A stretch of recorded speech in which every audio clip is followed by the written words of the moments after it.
आपल्याकडे स्त्रीवादाची मांडणी होऊन म्हणजे युरोपमध्ये आणि नंतर भारतामध्ये साधारणपणे 200 वर्ष ही उलटून गेलेली आहेत. आणि या 200 वर्षांमध्ये स्त्रीवादी विचार प्रवाहाने खूप मोठी मजलही गाठलेली आहे. या प्रवाहामध्ये म्हणजे या विचार प्रणालीमध्ये अंतस्थ खूप असे उपप्रवाह आहेत असं आपण म्हणू शकतो. स्त्रीवाद ही काही एकसंध अशा प्रकारची विचार प्रणाली नाही. साचलेली किंवा स्थिर झालेली किंवा अंतिम शिक्कामोर्तब झालेली सुद्धा ही विचार प्रणाली नाही. ही सतत प्रवाही असलेली आणि सतत विकसनशील असलेली विचार प्रणाली आहे. स्त्रीवादामध्ये खूप मतभेद आहेत, आंतरिक स्वरूपाचे संघर्ष आहेत, वादविवादाचे मुद्दे आहेत. पण स्त्रीवादी अभ्यासक जे आहेत, कार्यकर्त्या ज्या आहेत, त्या या मतप्रवाहांकडे आणि मतभेदांकडे सकारात्मक दृष्टीने पाहतात. स्त्रीवादाचा जर विकास व्हायचा असेल पुढे चालून, तर हे जे मतभेद आहेत, हे मतभेद या अभ्यासकांमध्ये किंवा कार्यकर्त्यांमध्ये खासगी किंवा व्यक्तिगत स्वरूपाचे मतभेद बनून राहत नाहीत. तर मुळात पितृसत्तेचं जे स्वरूप आहे, ते स्वरूप हे अतिशय क्लिष्ट असं आहे. आणि जगभर पितृसत्ता ही एकसंध अशा स्वरूपामध्ये अस्तित्वात नाही. तिचं स्वरूप हे त्या ठिकाणची जी समाज व्यवस्था आहे आणि समाजामध्ये असणारे कुटुंब, धर्म, विविध परंपरा, संस्कृती, अगदी भूगोल सुद्धा, हे सुद्धा पितृसत्तेची घडवणूक करत आलेले आहेत. आणि म्हणून जगभरातले जे विविध समाज आहेत, त्या समाजांमध्ये पितृसत्तेचं स्वरूप हे भिन्न राहिलेलं आहे. पुन्हा इतिहासाच्या वेगवेगळ्या टप्प्यांवर सुद्धा पितृसत्ता ही एकाच एक रूपात अस्तित्वात राहिलेली नाही. म्हणून स्त्रीवाद्यांमध्ये सुद्धा जे मतभेद आहेत, ते मतभेद हे केवळ त्यांच्या आकलनामधले मतभेद नाहीत, तर पितृसत्तेचे जे जटिल रूप आहे, तिचं जे क्लिष्ट रूप आहे, त्या रूपाचं आकलन करून घेत असताना वेगवेगळे विचार आणि पितृसत्तेची वेगवेगळी दर्शनं ही पुढे आलीत. आणि म्हणून आपल्याला असं दिसतं की स्त्रीवाद हा जो विचार आहे, हा सतत प्रगमनशील असा आणि सतत पितृसत्ता आणि तिच्या सहअस्तित्वात असलेल्या विविध ज्या संस्था आहेत, विविध ज्या समाज व्यवस्था आहेत, तिच्या या समाज व्यवस्थांशी असलेल्या संबंधांच्या आकलनामुळे या स्त्रीवादाच्या एकूणच मांडणीमध्ये सुद्धा एक क्लिष्टता आलेली आहे. सामान्यपणे नवे वाचक स्त्रीवादावरचं पुस्तक जेव्हा हाताळायला घेतात, वाचायला घेतात, तेव्हा त्यांना ही क्लिष्टता जाणवते. या क्लिष्टतेमागे पितृसत्तेची क्लिष्टता ही दडलेली आहे, हे आपण समजून घेतलं पाहिजे. स्त्रीवादाने एक बाब साधारणपणे खूपच स्पष्ट रूपामध्ये पुढे आणलेली आहे. ती अशी आहे की जगभरातले समूह आणि त्या समूहांमध्ये अस्तित्वात असलेल्या चालीरीती, रूढी, परंपरा, संस्कृती, भाषा, साहित्य, धर्म वगैरेंविषयीच्या धारणा आणि सर्वात महत्वाचं म्हणजे कुटुंब आणि कुटुंबाविषयीच्या धारणा, या सर्वांना प्रश्नांकित करण्याची रीत ही स्त्रीवादाने पुढे आणलेली आहे. काही वर्षांपूर्वी म्हणजे बऱ्याच वर्षांपूर्वी जेव्हा खर तर मी स्त्रीवाद समजून घेण्याचा एक प्रयत्न करत होतो, तेव्हा एक पुस्तक हाती आलं. ती साधारणपणे 15-16 वर्षांपूर्वीची बाब आहे. त्याचं शीर्षक असं होतं की human geography a feminist perspective. आता भूगोलासारखा विषय, मानवी भूगोलासारखा विषय म्हणजे भूगोलाचे अभ्यासक आज जे आहेत, ते साधारणपणे पारंपरिक अभ्यासक जे आहेत, ते असं म्हणतील की भूगोलाकडे पाहण्याचा काही स्त्रीवादी दृष्टिकोन असू शकत नाही. एक पुस्तक मध्यंतरी बघण्यात आलं, ते मॅथेमॅटिक्स आणि मॅस्क्युलिनिटी अशा आशयाचं होतं. म्हणजे गणिताकडे तर एक खूप ॲब्स्ट्रॅक्ट सायन्स म्हणून पाहिलं जातं आणि त्याचा पौरुष्याशी काय संबंध आहे, पितृसत्तेशी काय संबंध आहे, असे प्रश्न कदाचित पारंपरिक जे गणिताचे अभ्यासक आहेत ते उपस्थित करतील. पण स्त्रीवाद्यांनी भूगोल आणि गणितासारखे विषय जे आहेत, त्या विषयांकडे सुद्धा एक स्त्रीवादी दृष्टिकोनातून पाहण्याची एक सवय किंवा एक प्रकारची शक्यता ही पुढे आणलेली आहे. यातून घडलं असं, की जगामध्ये अस्तित्वात असणाऱ्या विविध ज्ञानशाखा किंवा विविध उपव्यवस्था किंवा जगामध्ये घडत असणारे विविध बदल जे असतात, त्या बदलांकडे बघण्याची एक नवी दृष्टी ही स्त्रीवाद्यांनी विकसित केली. आणि मग जेव्हा एखादी नैसर्गिक आपत्ती आपल्यावरती येऊन कोसळते, आपल्या समाजावरती येऊन कोसळते, जागतिक समुदायावरती येऊन कोसळते, त्या आपत्तीचाही काय संबंध हा लिंगभावाशी असतो, पितृसत्तेशी असतो, अशा प्रकारची चर्चा व्हायला एक 20 वर्षांपूर्वी सुरुवात झाली. आंतरराष्ट्रीय पातळीवरती विशेषतः ज्या अभ्यासकांनी मांडायला सुरुवात केली, की दुष्काळासारखी एक घटना असते, की दुष्काळ हा खूप इतिहास काळापासून सुरू असणारी एक घटना आहे, एक प्रक्रिया आहे. किंवा पूर येतो समाजामध्ये. आपण पाहतो की पावसाळ्याच्या काळामध्ये आपल्या भारतामध्ये विविध नद्यांना पूर येतो किंवा भूकंप होतो काही वेळा किंवा एक साधारणपणे 14-15 वर्षांपूर्वी, 16 वर्षांपूर्वी आपल्या दक्षिण भारतामध्ये त्सुनामीचा एक प्रकोप झाला आणि आपण तो अनुभवला. केरळ, तमिळनाडू वगैरे राज्यांच्या ज्या किनारपट्ट्या होत्या त्या त्सुनामीने प्रभावित झाल्या. तर दुष्काळ असो की भूकंप, पूर असो की त्सुनामी, ह्या ज्या नैसर्गिक आपत्ती आहेत, ह्या नैसर्गिक आपत्तीच्या वेळी असं वारंवार लक्षात आलं, की पुरुषांपेक्षा स्त्रिया ज्या आहेत, त्या स्त्रिया ह्या नैसर्गिक आपत्तीच्या जास्त बळी ठरलेल्या होत्या. म्हणजे या नैसर्गिक आपत्तीच्या स्वतः असण्यामध्ये काही जेंडर दडलेलं नाहीये. एक नैसर्गिक आपत्ती होते, तेव्हा खरं तर तत्वतः म्हणजे निसर्गतः स्त्रिया आणि पुरुष हे दोन्ही एकाच वेळी बाधित व्हायला पाहिजे आणि सारखेच बाधित व्हायला पाहिजे. पण वास्तवात तसं घडत नाही. उदाहरणार्थ पूर येतो. घरामध्ये पाणी शिरतं आणि पुरुष जे असतात, ते पुरुष तात्काळ घराच्या बाहेर पडतात किंवा सुरक्षित ठिकाणी ते सरळ स्वतः एकटे निघून जातात. स्त्रियांना तसं एकटं निघून जाता येत नाही.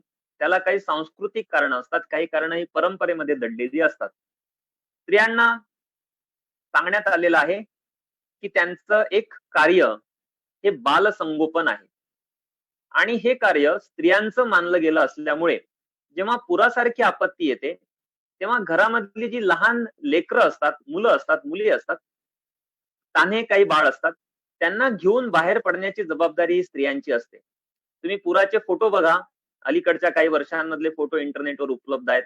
त्यामध्ये स्त्रिया आणि पुरुष तुम्हाला या फोटोग्राफ्समध्ये दिसतील, त्याहून लक्षात येईल, की स्त्रिया वेगवेगळं सामान घेऊन आहेत, जेव्हा त्या सुरक्षित ठिकाणी जातात किंवा लहान लेकरं जर असतील, तर त्यांना मुख्यतः स्त्रियांच्या त्या कडेवर आहेत किंवा खांद्यावर आहेत आणि त्यांना त्या बाहेर घेऊन जात आहेत.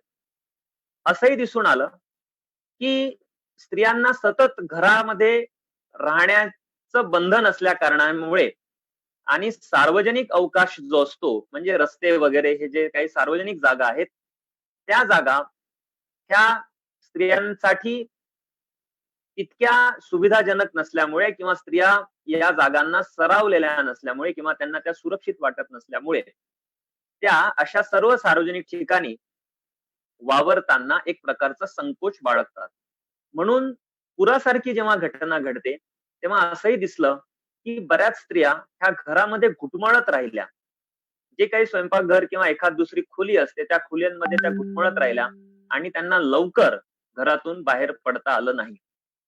स्त्रियांच्या पेहरावाविषयी लिहिलं गेलं. सिमोन ती बुआ यांचं द सेकंड सेक्स हे पुस्तक आपल्या सर्वांना माहिती आहे आणि इतर अनेक अभ्यासकांनी त्याविषयी लिहिलं, की अशा प्रकारचा पेहराव होता इतिहासामध्ये. म्हणजे आता शहरातल्या मध्यमवर्गीय सुशिक्षित ज्या मुली आहेत, स्त्रिया आहेत, त्या म्हणजे महाराष्ट्रातल्या ज्या मुली आहेत त्या पंजाबी सूटकडे गेल्यात आणि अलीकडे जीन्स पॅन्टकडे गेलेल्या आहेत. पण हा एक छोटा वर्ग आहे. एक शहरी अ, अ, उच्चवर्गीय स्त्रियांना ही सुविधा आहे, की त्या पेहराव बदलतायत आणि त्या अधिक सुविधाजनक अशा पेहरावाकडे संक्रमित झालेल्या आहेत. पण वस्तुस्थिती अशी आहे, की महाराष्ट्राच्या ग्रामीण आणि निमशहरी भागांमध्ये अ, स्त्रियांना जो काही पारंपरिक पेहराव होता, त्या पेहरावाकडून अगदी पंजाबी सूटकडे जाताना सुद्धा खूप मोठा दीर्घ काळ जावा लागला आणि एक संघर्ष स्त्रियांना यासाठी करावा लागला. अ, सांगण्याचा मुद्दा असा, की इंग्लंडमध्ये 19वे शतक असेल किंवा भारतामधल्या 19व्या शतकातल्या समाजामध्ये किंवा अगदी 20व्या शतकातल्या समाजामध्ये ज्या प्रकारचा पेहराव स्त्रियांना सुचविण्यात आलेला होता, तोच पेहराव हा त्यांच्या सार्वजनिक जीव अ, अवकाशामधील त्यांच्या वावरावरती मर्यादा आणणारा होता. म्हणजे व्हिक्टोरियन काळामधल्या ज्या उच्च वर्गीय स्त्रिया होत्या, त्यांचा झगा एवढा मोठा असायचा, की तो तो झगा आवरून त्यांना सार्वजनिक ठिकाणी साधं चालणं सुद्धा अवघड व्हायचं. आपल्याकडे साडी हा जो पेहरावाचा प्रकार रूढ झाला, हा काही मूळ भारतीय असा पेहरावाचा प्रकार नव्हता. तर वासाहतिक काळामध्ये स्त्रियांना अधिक सन्मानजनक अशा प्रकारचा पेहराव देण्याच्या प्रक्रियेमध्ये साडी हा एक प्रकार रूढ झालेला आहे. तर त्या संपूर्ण प्रक्रियेमध्ये साडी या पेहरावाकडे जरी जरी आपण पाहिलं तरी हे सहजपणे लक्षात येईल, की सामान्यपणे लोकल ट्रेन पकडण्याची जर वेळ स्त्रियांना जर आली किंवा धावती बस पकडण्याची जर वेळ स्त्रियांवर आली, तर त्या सहजपणे साडी घातलेली नेसलेली असताना त्या पळू शकत नाही आणि ती धावती ट्रेन किंवा बस त्या पकडू शकत नाही. तर स्त्रियांचा जो पेहराव आहे, तो पेहराव साधारणपणे त्यांच्या गतिशीलतेवरती मर्यादा आणणारा होता आणि म्हणून सुद्धा अगदी भूकंपाच्या वेळी किंवा पुराच्या वेळी ह्या स्त्रिया तितक्या वेगाने घर सोडू शकत नाहीत किंवा सुरक्षित ठिकाणी जाऊ शकत नाही, जेवढ्या वेगाने पुरुष हे साधू शकतात. तर या अगदी छोट्या-छोट्या बाबी आहेत, ज्या समजून घेण्यासारख्या असतात, की नॅचरल कॅलॅमिटी म्हणजे नैसर्गिक आपत्ती जेव्हा घडते, तेव्हा स्त्रिया आणि पुरुषांवरती त्यांचा जो परिणाम आहे, तो परिणाम हा सारखा होत नाही. जेव्हा घरामध्ये पुराचं पाणी शिरतं आणि हे सर्व लोक हे सुरक्षित म्हणवल्या जाणाऱ्या ठिकाणी जातात, तेव्हा स्त्रियांवरती वेगवेगळी कामाची एक प्रकारची बर्डन हे त्या स्त्रियांवरती आलेलं असतं. त्सुनामीच्या वेळी असं दिसलं, की जे कॅम्प्स तयार झालेले होते पुनर्वसनाच्या नावाखाली, त्या कॅम्प्समध्ये ह्या ज्या स्त्रिया होत्या, त्या स्त्रियांना त्या स्त्रियांनी त्यांचे आप्तस्वकीय गमावलेले होते. म्हणजे काही वडील, भाऊ, नवरा किंवा बहिणी, आई ह्या स्वतःचे आप्त गमावलेल्या स्त्रियांना त्यांना शोकदा व्यक्त करू देण्याची संधी मिळाली नाही. कारण या कॅम्प्समध्ये म्हणजे या संपूर्ण अशा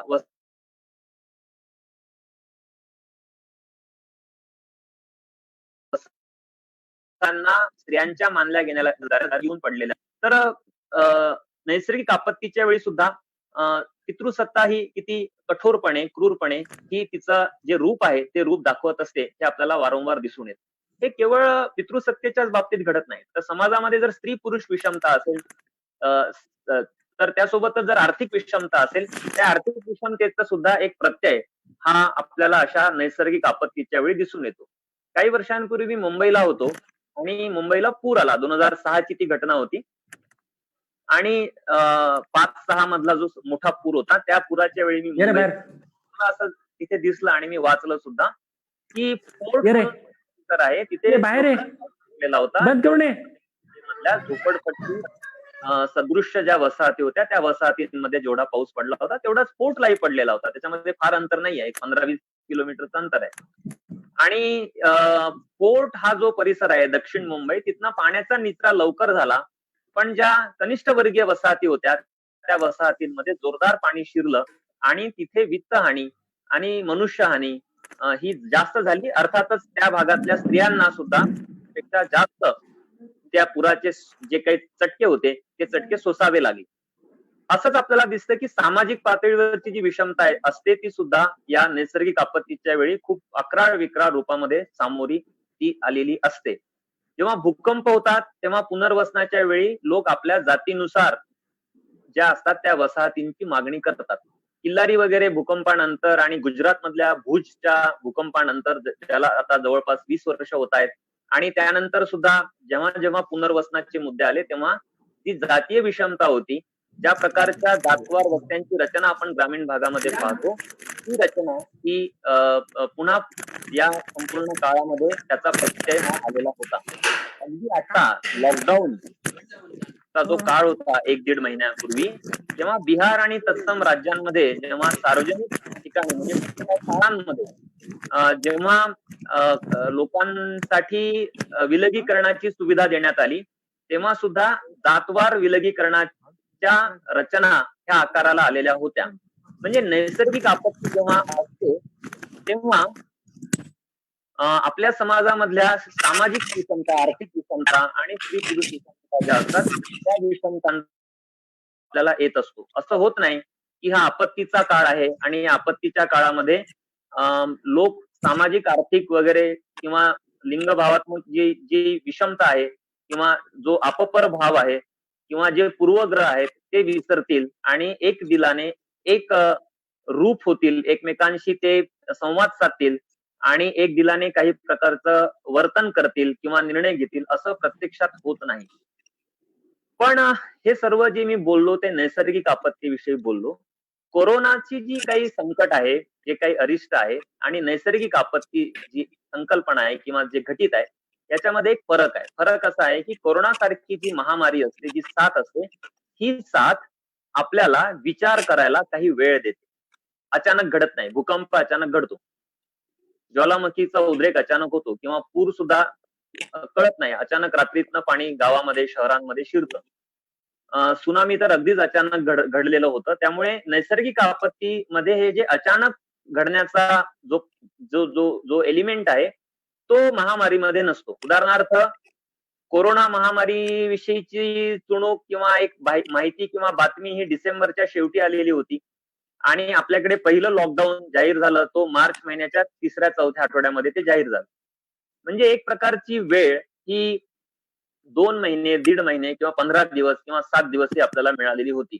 आता अशा जो मधला काळ हा अशा प्रकारे येतं किंवा युद्धाच्या वेळी सुद्धा एक थोडा अवकाश हा मिळत असतो. माहिती असतं की युद्ध सुरू होणार आहे. सुरू झाल्यानंतर सुद्धा एक काही अवकाश असतो आणि त्या अशा युद्धजन्य परिस्थितीमध्ये किंवा अशा अ, वैद्यकीय स्वरूपाच्या ज्या काही उपाययोजना आपण करतो महामारीच्या वेळी, त्यावेळी सुद्धा काही प्रकारचा अवकाश हा आपल्याला मिळत असतो. पण वस्तुस्थिती अशी आहे, की या अवकाशाचा काय उपयोग आपण करून घेतो. म्हणजे तुम्ही जेव्हा लॉकडाऊन जाहीर झालं पहिलं, तेव्हा आपल्या देशाच्या पंतप्रधानांचं भाषण झालं. हे भाषणं सगळी उपलब्ध आहेत. तुम्ही पुन्हा एकदा वाचा, ऐका. ही 2-3 भाषणं उपलब्ध आहेत. ही जर भाषणं आपण ऐकली, तर एक गोष्ट स्पष्ट होते, की या भाषणांमध्ये त्यांनी आपल्या देशामधली जी सामाजिक विषमता जी आहे आणि स्त्री-पुरुष विषमता जी आहे, त्याचा साधा उल्लेखही केला नाही. त्याची साधी नोंदही घेतली नाही किंवा ते गृहीतही धरलं नाही. म्हणजे जेव्हा असं आवाहन करण्यात आलं, की आता आपण 21 दिवसांसाठी लॉकडाऊन पाळणार आहोत. तेव्हा सर्व जे लोक होते ते कुटुंबांमध्ये राहणार होते. आणि कुटुंबांमध्ये स्त्रियाही असतात, पुरुषही असतात, बालकही असतात आणि वृद्ध सुद्धा सदस्य कुटुंबांमध्ये असतात. त्यामुळे नेमकं कुटुंबाचं स्वरूप काय असणार आहे? कुटुंबावरती काय परिस्थिती येणार आहे? पुन्हा आर्थिक विषमता असते. श्रीमंत, मध्यमवर्गीय आणि गरीब कुटुंब असतात. स्त्रियांच्या विशेष अशा काही समस्या असतात. ह्या सगळ्यांचा साधा उल्लेखही न करता हे लॉकडाऊन जाहीर करण्यात आलं. उलट ज्या प्रकारची भाषा ही या आपल्या देशामध्ये आपले जे राष्ट्रप्रमुख आहेत, त्यांनी जे भाषण केलं त्या भाषणामध्ये जी भाषा होती, ती भाषा ही विशिष्ट अशी एक पितृसत्ताक भाषा होती. हे आता सांगण्याची आवश्यकता नाही. आपण बहुतेक लोक जाणतो, की राष्ट्र आणि राष्ट्रवाद यांच्या घडवणुकीमध्ये विशिष्ट अशा प्रकारच्या पितृसत्ताक धारणा ह्या काम करत असतात. भारतामध्ये तर नक्कीच त्या धारणांनी भारताच्या राष्ट्राला आणि राष्ट्रवादाला सुद्धा आकार उकार हा दिलेला आहे. राष्ट्रवादाचा आशय सुद्धा हा विशिष्ट अशा प्रकारच्या पितृसत्ताक विचार प्रणालीने भारित आहे. तर जेव्हा अशा प्रकारची भाषणं दिली जातात राष्ट्राला उद्देशून, तेव्हा जी भाषा वापरली जाते ती भाषा सुद्धा एक पितृसत्ताक भाषा असते. म्हणजे गेल्या 2, 2.5, 3 महिन्यांपासून आपण असं सतत ऐकत आहोत, की कोरोनाला आपण जे सामोरे जात आहोत, याला सामोरे जाणे अशी संकल्पना, असा शब्दप्रयोग न वापरता थेट पंतप्रधानांपासून शब्दप्रयोग वापरला गेला, की हे एक युद्ध आहे. आणि याच्यामध्ये काम करणारे जे लोक आहेत त्यांना योद्धे मानलं गेलं. त्याला एक वॉर मानलं गेलं, एक एक प्रकारचा युद्ध मानलं गेलं आणि ते लढणाऱ्यांना योद्धे मानलं गेलेलं आहे. आणि हा योद्धा शब्द हा आपण गेल्या 2-2.5 महिन्यांपासून सतत ऐकत आहोत. आता युद्ध ही जी संकल्पना आहे ही एक पुरुषी संकल्पना आहे आणि त्याच्यामध्ये हिंसा ही गृहीत असते. त्याच्यामध्ये एक आवेश हा गृहीत असतो. त्याच्यामध्ये पौरुष्य हे गृहीत असतं. त्याच्यामध्ये एक प्रकारचा हल्ला करणे हे गृहीत असतं. जय, विजय, पराजय ह्याच्याही एक पुरुषी संकल्पना या सगळ्या याच्यामध्ये गृहीत असतात. आणि उदाहरणं जी दिली गेलेली होती ती उदाहरणं सुद्धा एक पितृसत्ताक अशी उदाहरणं होती. म्हणजे रामायण महाभारताचे संदर्भ हे दिले गेले. सांगितलं गेलं की महाभारताचं युद्ध हे 18 दिवस चाललं आणि आपण 18 दिवसांमध्ये कोरोनाची आपलं जी लढाई आहे, आपलं जे महायुद्ध आहे महाभारतासारखं, ते आपण जिंकणार आहोत. हे अगदी स्पष्ट आहे सूर्यप्रकाशासारखं, की आता पहिलं लॉकडाऊन जाहीर होऊन जवळपास 3 महिन्यांचा काळ हा उलटून जात आहे. आणि या 3 महिन्यांच्या काळामध्ये भारतामध्ये किती मोठ्या प्रमाणावरती मनुष्यहानी, वित्तहानी आणि एकूणच सामाजिक प्रकारची जी वेदना ही आपण अनुभवली, याला क्वांटिफाय करणे म्हणजे याचं मापन करणे हे आता भारतासारख्या महाकाय देशामध्ये जवळपास अशक्य झालेलं आहे. त्यामुळे महाभारताचं युद्ध जसं 18 दिवसांमध्ये जिंकलं, तसं आपण हे युद्ध जिंकणार आहोत. ही भाषा ही केवळ ही फसवी भाषा नव्हती, तर ती एक पितृसत्ताक भाषा होती. जिथे राष्ट्र हे कुटुंब मानलं जातं आणि राष्ट्राचा पंतप्रधान हा कुटुंब प्रमुखासारखा, म्हणजे आपल्याकडे एक पितृसत्ताक कुटुंबाची रचना आहे, ज्याच्यामध्ये कुटुंब प्रमुखाला ग्रामीण भागामध्ये कारभारी असं म्हणतात. आणि वयाने सर्वात ज्येष्ठ जो पुरुष सदस्य असतो, तो कुटुंबाचा प्रमुख असतो. त्याच्या हाती साधारणपणे सर्व प्रकारच्या निर्णय प्रक्रियेचं केंद्रीकरण झालेलं असतं. पैसा असो किंवा इतर कुटुंबाच्या इतर सदस्यांच्या खाजगी आयुष्याच्या निर्णय घेण्याची सुद्धा हक्क किंवा अधिकारांचं केंद्रीकरण हे या कारभारी म्हणवल्या जाणाऱ्या कुटुंब प्रमुखाच्या मध्ये केंद्रित झालेलं असतं.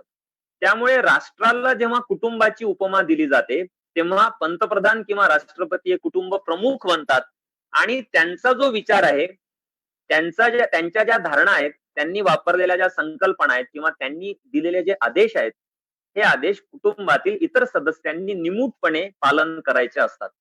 खरं तर लॉकडाऊन जेव्हा जाहीर झालं, तेव्हा बरेच अभ्यासक जे होते ते हे असं म्हणत होते, की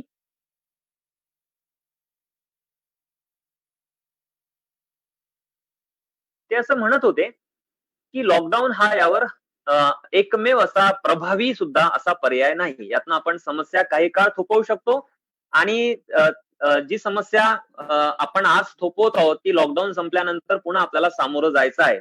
आता खरं तर लॉकडाऊनच्या काळामध्ये जो अवकाश मिळत होता 21 दिवस, नंतर पुन्हा काय 14 दिवस, नंतर पुन्हा काही दिवस, तर ह्या अवकाशाचा कितपत उपयोग हा आपल्या सत्ताधारी वर्गाने करून घेतलेला आहे, याचं मूल्यमापन करण्याची आता ही योग्य वेळ आहे. पण तो आता आपल्या चर्चेचा विषय नाही. माझा मुद्दा असा आहे, की जी भाषा वापरली गेली, ती भाषा विशिष्ट अशा प्रकारच्या पौरुष्याला साद घालणारी होती. म्हणजे शब्दप्रयोग असे केले गेले सुरुवातीला, की लक्ष्मण रेषा. आता बऱ्याच वेळा आपण भाषेकडे दुर्लक्ष करतो. आपल्याला असं वाटतंय, की भाषा ही केवळ संवादाचं साधन आहे. केवळ एक संप्रेषणाचं माध्यम आहे, पण केवळ भाषा तशी नसते. समाज जर विषमतेवर उभा असेल, तर त्या समाजातली भाषा ही त्या विषमतेने बाधित असतेच असते.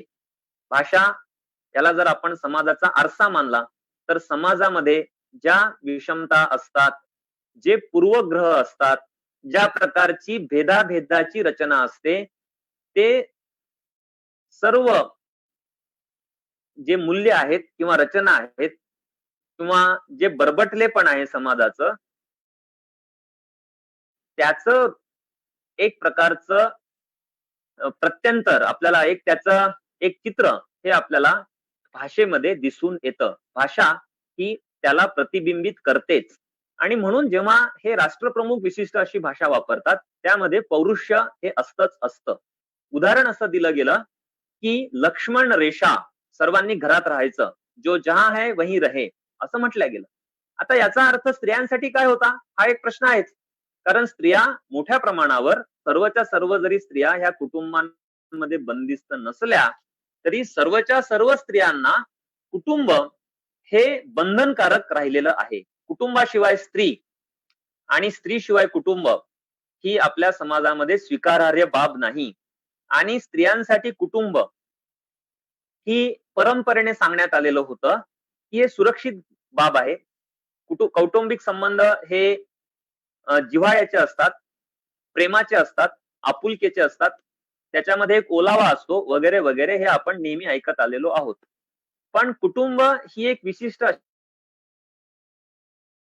नाही. स्त्रियांनी जेव्हा लिहायला घेतलं, जेव्हा आत्मकथा लिहायला लागल्या, कविता लिहायला लागल्या आणि आता स्त्रीवाद्यांनी कुटुंबाचा यांच्या प्रभावात जो विचार पुढे आला, त्यामधनं हे पुढे आलं, की सर्व प्रकारच्या सामाजिक संस्था ह्या विशिष्ट अशा सत्ता संबंधांनी प्रभावित असतात आणि सर्व प्रकारचे मानवी संबंध जिथे विषमता आहे, जिथे स्तररचना आहे, जिथे एक प्रकारची भेदाभेदाची रचना आहे, त्या समाजामधले मानवी संबंध हे अपरिहार्यपणे ते सत्ता संबंध असतात. म्हणजे त्याच्यामध्ये एक विशिष्ट अशा प्रकारची सत्ता ही काम करत असते. आणि मग जेव्हा लक्ष्मण रेषा हा शब्द वापरला गेला, तेव्हा आपल्याला प्रश्न पडायला हवा होता, की रामायणामध्ये कोणत्या संदर्भात लक्ष्मण रेषा ही वापरली गेली? बायबलमध्ये कोणत्या स्वरूपामध्ये आणि ॲडम आणि ईव यांचे संबंध होते?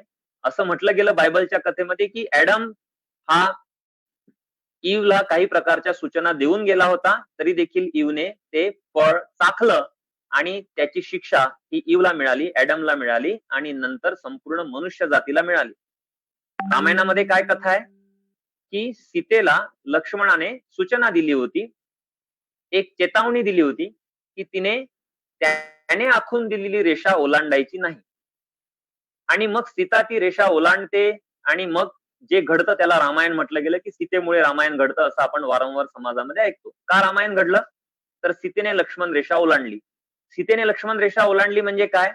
तर तिने तिचा दीर म्हणजे लहान वयाने किंवा नात्याने लहान असलेल्या व्यक्तीचा म्हणजे पुरुषाचा आदेश धुडकावला आणि असा पुरुषाचा आदेश किंवा त्याने दिलेली चेतावणी धुडकावल्यामुळे त्याची शिक्षा ही सीतेला मिळाली, रामाला मिळाली, लक्ष्मणाला मिळाली आणि नंतर मोठ्या युद्धाला सामोरं जावं लागलं.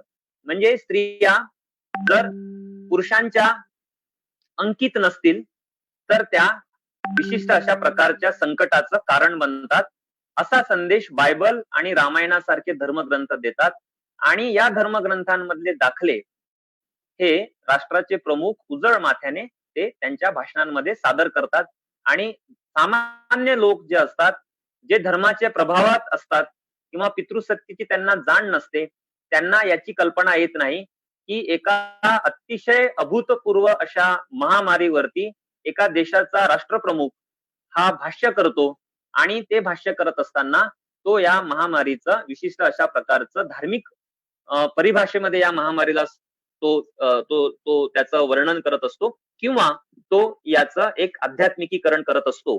महाभारताचं युद्ध आपण 18 दिवसांमध्ये जिंकलं, सबब आपण हे युद्ध सुद्धा जिंकू, अशी अतिशय फसवी आणि बेजबाबदार भाषा ही या व्याख्यानांमधनं सादर केली गेली पण तिचा साधारणपणे आकलन करून घेण्याची क्षमता ही सामान्य जनतेची नसते. कारण त्यांनी काही स्त्रीवाद वाचलेला नसतो किंवा धर्मग्रंथ हे सुद्धा चिकित्सेसाठी खुले असतात. हा किमान पातळीवरचा विचार सुद्धा या स्त्री पुरुषांकडे आलेला नसतो. दुसरा एक शब्दप्रयोग दुसऱ्या भाषणामध्ये केला गेला, तो सप्तपदी असा होता.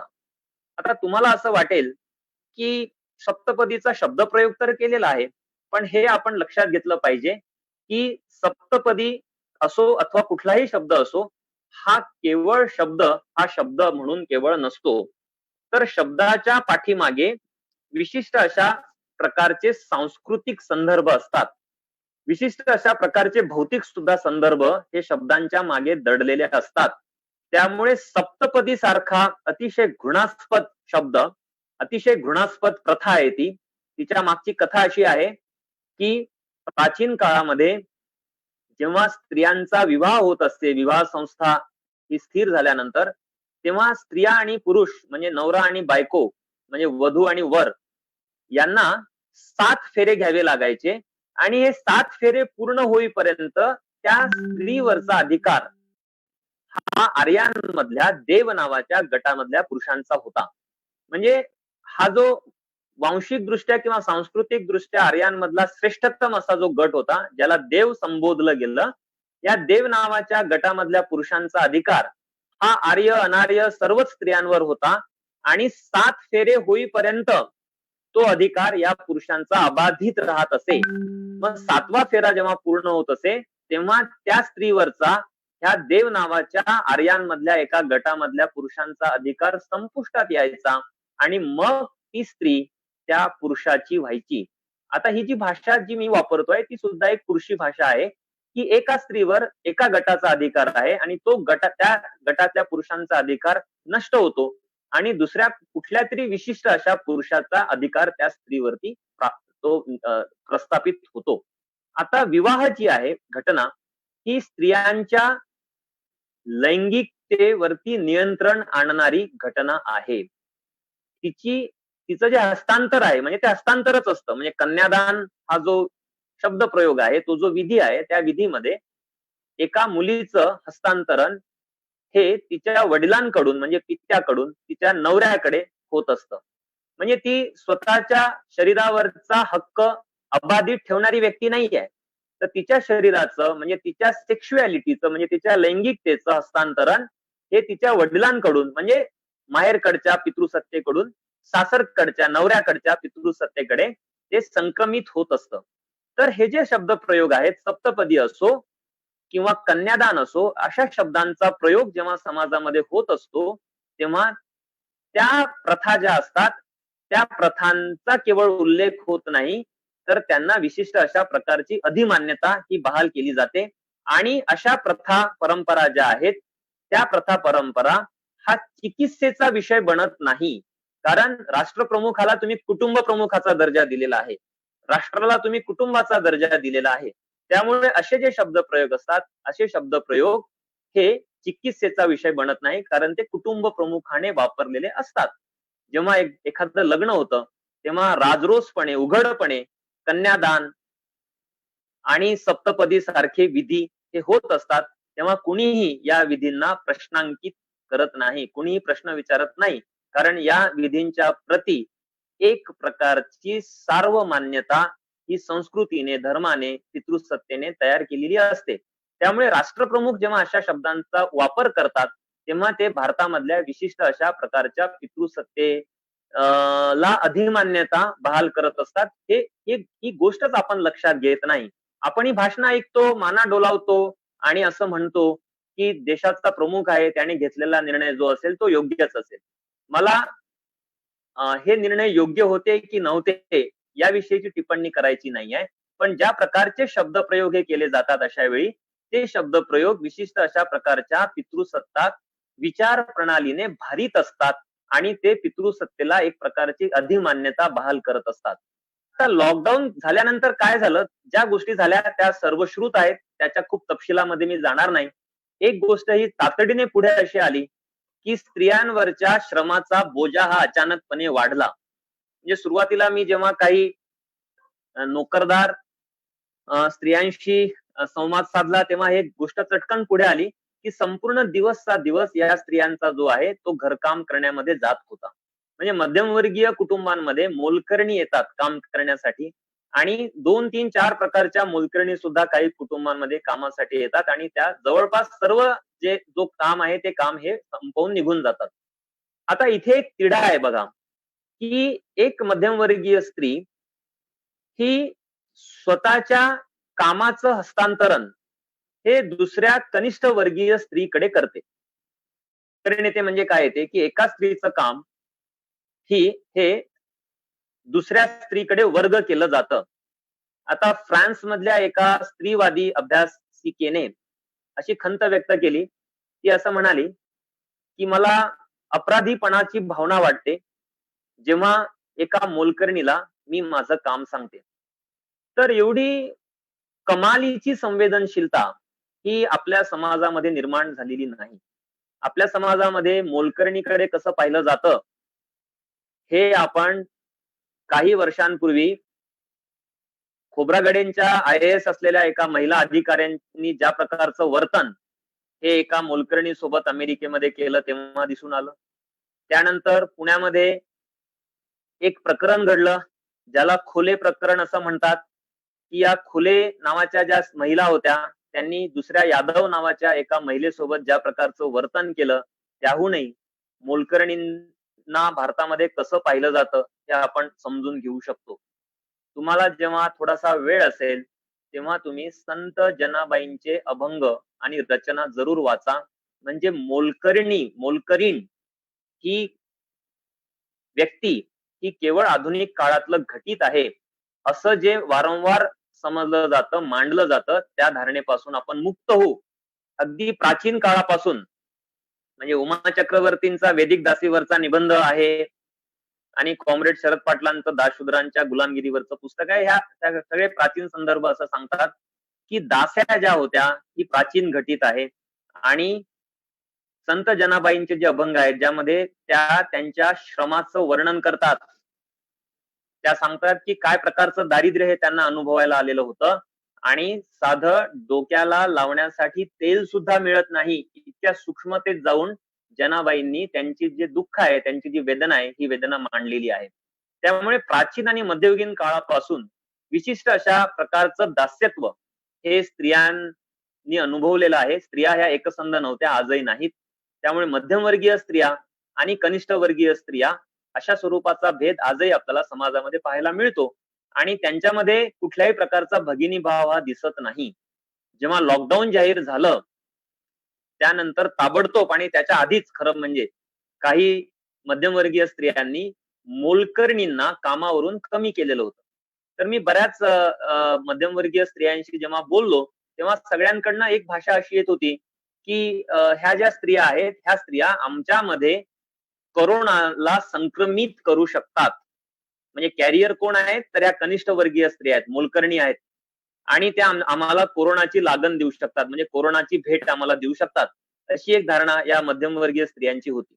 आता वस्तुस्थिती काय आहे? एक साधं चित्र काय आहे? की कोरोना हा काही भारतामध्ये जन्माला आलेला विषाणू नाहीये. त्याला चीनमधनं भारतामध्ये आणि इतर देशांमध्ये ज्यांनी वाहून नेलं, तो वरचा वर्ग होता. चीनमधून काही भारतामध्ये बसेस येत नाहीत, ट्रेन्स येत नाहीत. विमानाने यावं लागतं. त्यामुळे हा विमानाने प्रवास करणारा जो वरचा वर्ग होता, अभिजन वर्ग होता, जो नोकरशाह होता किंवा जे काही बुद्धिजीवी असतील किंवा काही व्यापारी असतील, त्यांनी कोरोना हा या देशामध्ये आणलेला आहे. पण साधारणपणे सर्व मध्यमवर्गीयांनी इतक्या तडकाफडकीने या मोलकरणींना कामावरून कमी करून टाकलं, या धारणेतून की ह्या स्त्रिया ज्या आहेत, ह्या स्त्रिया आमच्यामध्ये कोरोनाला संक्रमित करतील. असं कुणीही म्हणालं नाही, की आमच्याकडून या मोलकरणींना कोरोनाचं संक्रमण होईल. आम्ही मध्यमवर्गीय आहोत. आमचा संबंध हा विमानातून प्रवास करणाऱ्या लोकांशी येतो. आम्ही एअरपोर्टला जातो किंवा आम्हीही भारतामध्ये प्रवास करत होतो गेल्या 8-15 दिवसांमध्ये, 1 महिन्यामध्ये. तर आम्हाला कोरोनाचं संक्रमण झालं असेल, ते आमच्याकडून या महिलेला होऊ नये, अशा प्रकारची जाणीव या स्त्रियांमध्ये नव्हती.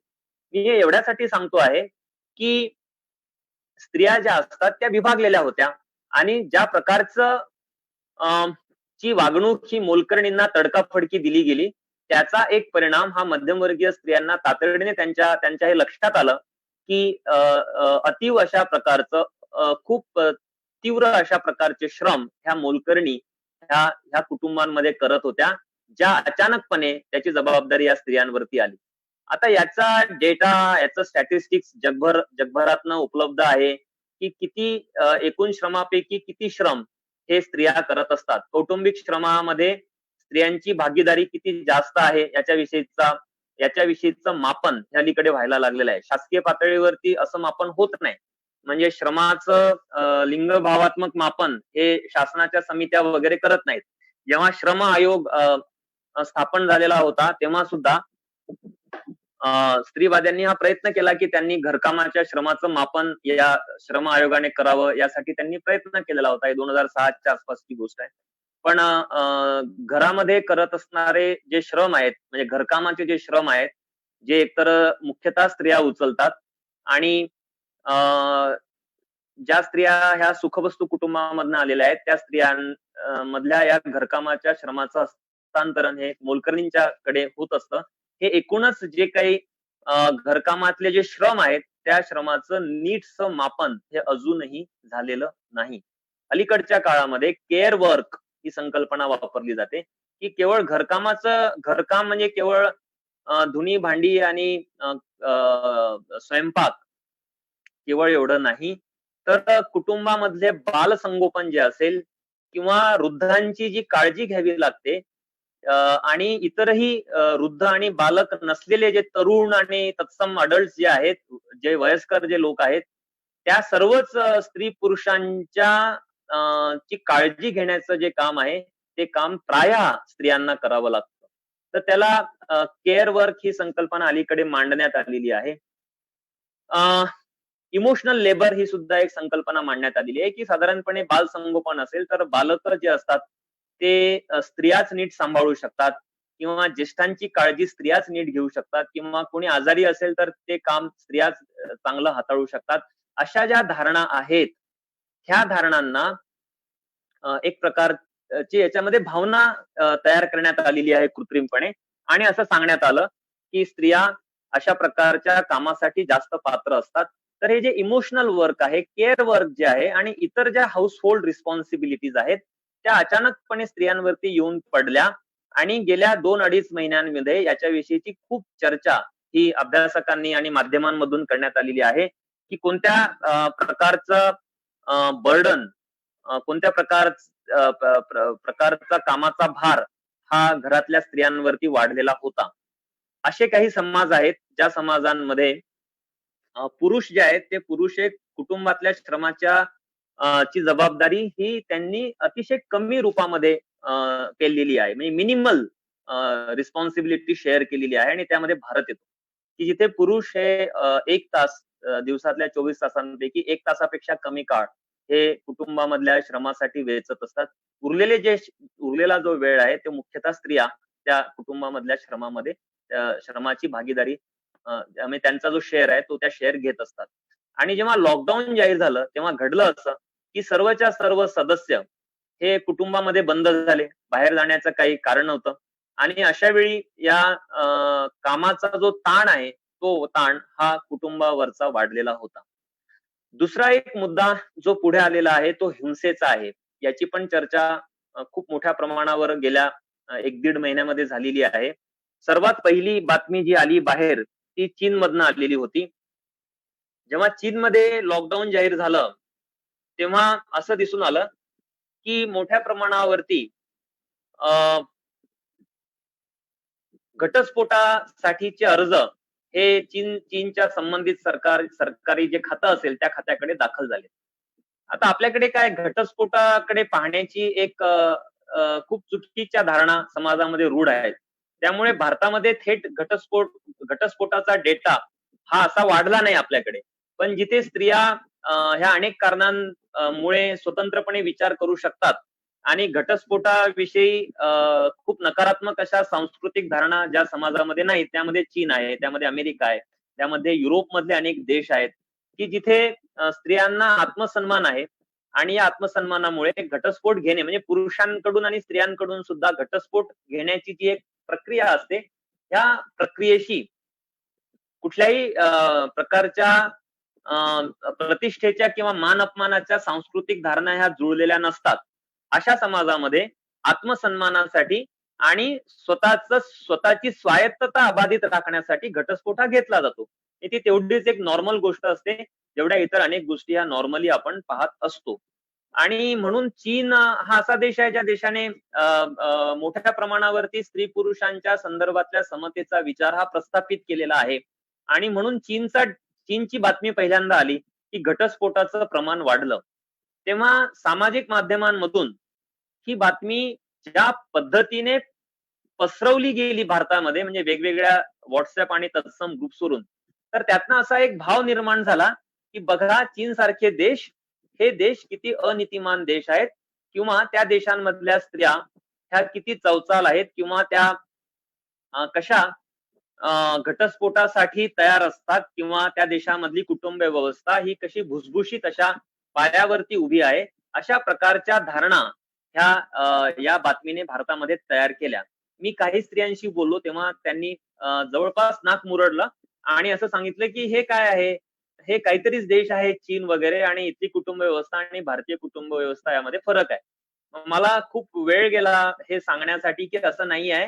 तुम्ही काही दिवसांनी बघाल की या लॉकडाऊनचे परिणाम जे स्त्रियांना भोगावे लागणार आहेत, ते अतिशय विपरीत अशा परिणाम स्त्रियांच्या जीवनावरती होणार आहे. एकतर त्यांच्या श्रमाची मध्ये वाढ झालेली असेल, आणि दुसऱ्या बाजूला नवरे हवे असलेले असो अथवा नकोशे नवरे असो, ते दोन्ही प्रकारचे नवरे जेव्हा 24 तास कुटुंबामध्ये उपस्थित राहतील, तेव्हा त्यांच्या वेगवेगळ्या मागण्या आणि त्यांच्यामध्ये दडलेल्या ज्या वेगवेगळ्या इच्छा आकांक्षा असतील, विकृती असतील, त्या विकृती ह्या अक्राळ विक्राळ रूपामध्ये पुढे येतील आणि त्यांचा थेट परिणाम हा स्त्रियांच्या जीवनावरती झालेला असेल.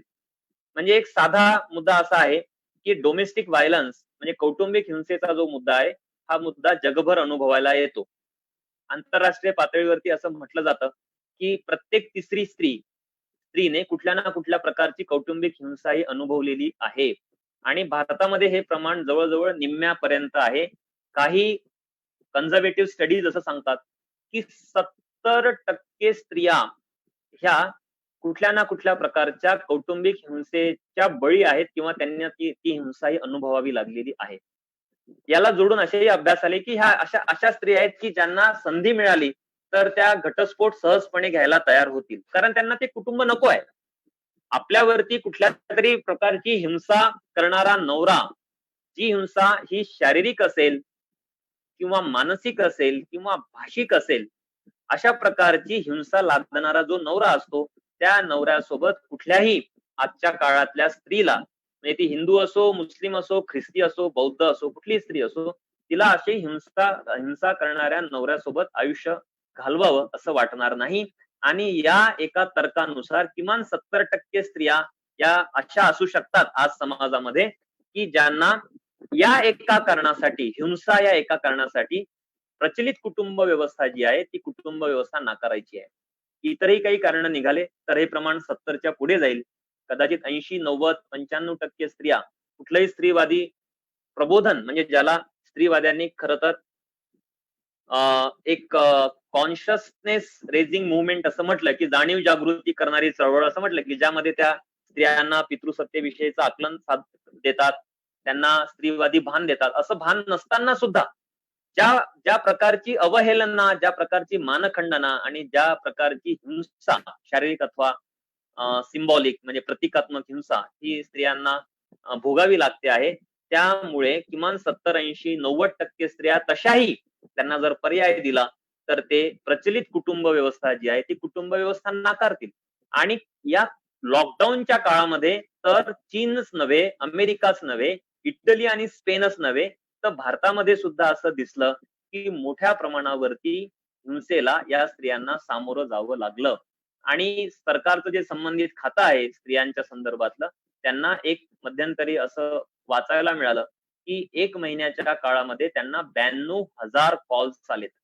एकतर आपल्याकडे कौटुंबिक हिंसेविषयी वाच्यता करण्याची प्रथा नाही. स्त्रिया सांगत नाहीत त्यांच्या सासू सासऱ्यांना किंवा आई वडिलांना किंवा भावाला किंवा बहिणीला की त्यांचा नवरा त्यांच्यावरती हिंसा करतो. आता हिंसेचे अनेक प्रकार आहेत.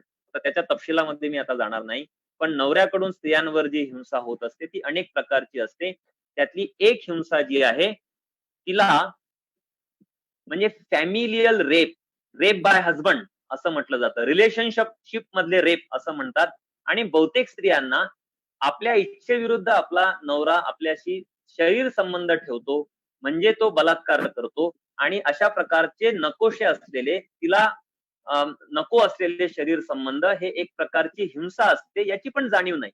त्यामुळे अशा प्रकारची जाणीव जर स्त्रियांना झाली, जर त्यांना हिंसेची ही जी वेगवेगळी रूपं जर कळाली, तर हे जे कुटुंब नाकारण्याचं जे प्रमाण आहे, ते जवळपास 90, 95, 99% जाण्याची शक्यता आहे. हा मुद्दा मी यासाठी उपस्थित करतो, की कोरोना ही जी आपत्ती आहे आणि त्यामध्ये लॉकडाऊन मधले जे अनुभव आहेत, ते अनुभव आपल्याला आपल्या समाजामधल्या वेगवेगळ्या संस्थांचं पुनर्मूल्यांकन करण्याची संधी देत आहेत. आणि अशी एक संस्था आहे, जिचं पुनर्मूल्यांकन हे अतिशय तातडीचं बनलेलं आहे आणि ती आहे कुटुंब. कारण या कुटुंबामध्ये कोरोना लॉकडाऊनच्या काळामध्ये केवळ स्त्रियांवरचे श्रम वाढले नाहीत, तर स्त्रियांवरची हिंसा सुद्धा वाढली. पण भारतामध्ये केवळ हिंसा होती आहे म्हणून स्त्रिया ह्या काही घटस्फोटाकडे जात नाहीत. घटस्फोटाचा निर्णय हा खूप शेवटी घेतला जातो आणि जेव्हा हिंसा आणि असहाय्यतेची एक परिसीमा गाठली जाते, जेव्हा सर्व प्रकारचं जगणं हे असह्य बनतं, तेव्हा स्त्रियांपुढे 2 पर्याय राहतात. एक तर आत्महत्या करणे. म्हणजे काही वर्षांपूर्वी स्त्रिया विहिरीमध्ये जीव द्यायच्या. नंतर त्या रॉकेल ओतून स्वतःला जाळून घ्यायच्या आणि अलीकडच्या काळामध्ये आत्महत्येचे अनेक प्रकार हे पुढे आलेले आहेत. तर स्त्रियांना आत्महत्या करणे हा एक मार्ग असतो आणि दुसरा मार्ग हा घटस्फोट घेणे असतो. पण घटस्फोटाशी संबंधित ज्या धारणा समाजामध्ये प्रचलित आहेत, त्यामुळे आपल्याकडे घटस्फोट घेण्याचं प्रमाण हे कमी आहे. दिल्या घरी सुखी राहा. आता तुझं डोली या घरामध्ये गेली, तिथून आता तुझं शवच बाहेर येईल, म्हणजे अस्थिच बाहेर येतील, म्हणजे तुझी आता अंत्ययात्राच तिथून निघेल. अशा प्रकारच्या म्हणी, वाक्प्रचार ह्या भाषेमध्ये प्रचलित आहेत. आणि स्त्रियांना सांगण्यात येते, की या कुटुंबातून तू आता घटस्फोटित स्त्री म्हणून बाहेर येऊ शकत नाही. म्हणून आपल्याकडे घटस्फोटाचं प्रमाण फारसं वाढलं नाही. चीन, युरोप, इटली, स्पेन सारखं, अमेरिकेसारखं. पण स्त्रियांवरची हिंसा ही वाढली. ती जेवढी नोंदवली गेली, त्याच्या किमान 10 पट हिंसा ही प्रत्यक्षामध्ये असण्याची शक्यता आहे. आपल्याकडे नवऱ्याने जर हिंसा केली, तर त्याची वाच्यता करायची नाही, अशा प्रकारची धारणा आहे. आणि त्यामुळे ही वाच्यता ही बाहेर केली जात नाही. एखाद्या सरकारी खात्याला कळवणे ही गोष्ट तर खूप लांबची आहे. त्यामुळे भारतामध्ये ते फारसं घडत नाही. तरी देखील 92,000 कॉल्स येणे ही गोष्ट सांगते, की कुटुंब जे आहे, ते कुटुंब हे स्त्रियांसाठी सुरक्षित असं ठिकाण नाही. हा मुद्दा अलीकडच्या काळामध्ये उपस्थित यासाठी झालेला आहे, की ज्या प्रकारचं सरकार हे महाराष्ट्रामध्ये आणि भारतामध्ये अ, अस्तित्वात आहे. पूर्वी पण महाराष्ट्रामध्ये 5 वर्ष होतं, आता भारतामध्ये 10 वर्षांसाठी ते आहे. यांनी कुटुंबाविषयीच्या काही धारणा समाजामध्ये प्रचलित केलेल्या आहेत आणि ह्या कुटुंबाचं आपल्याला पुनर्मूल्यांकन करणे आवश्यक आहे. खूप वर्षांपूर्वी कुटुंबाची चर्चा ही हेनरी इब्सेन नावाच्या एका नाटककाराने, युरोपमधल्या एका नाटककाराने अ डॉल्स हाऊस हे नाटक लिहून सुरू केली आणि त्याने सांगितलं, की कुटुंब हे स्त्रियांसाठी सुरक्षित नाही. म्हणजे त्यातली जी नोरा नावाचं जे पात्र आहे, ते नोरा पात्र हे कुटुंबाच्या बाहेर पाऊल टाकतं आणि असं म्हटलं गेलं, की संपूर्ण युरोप हादरला.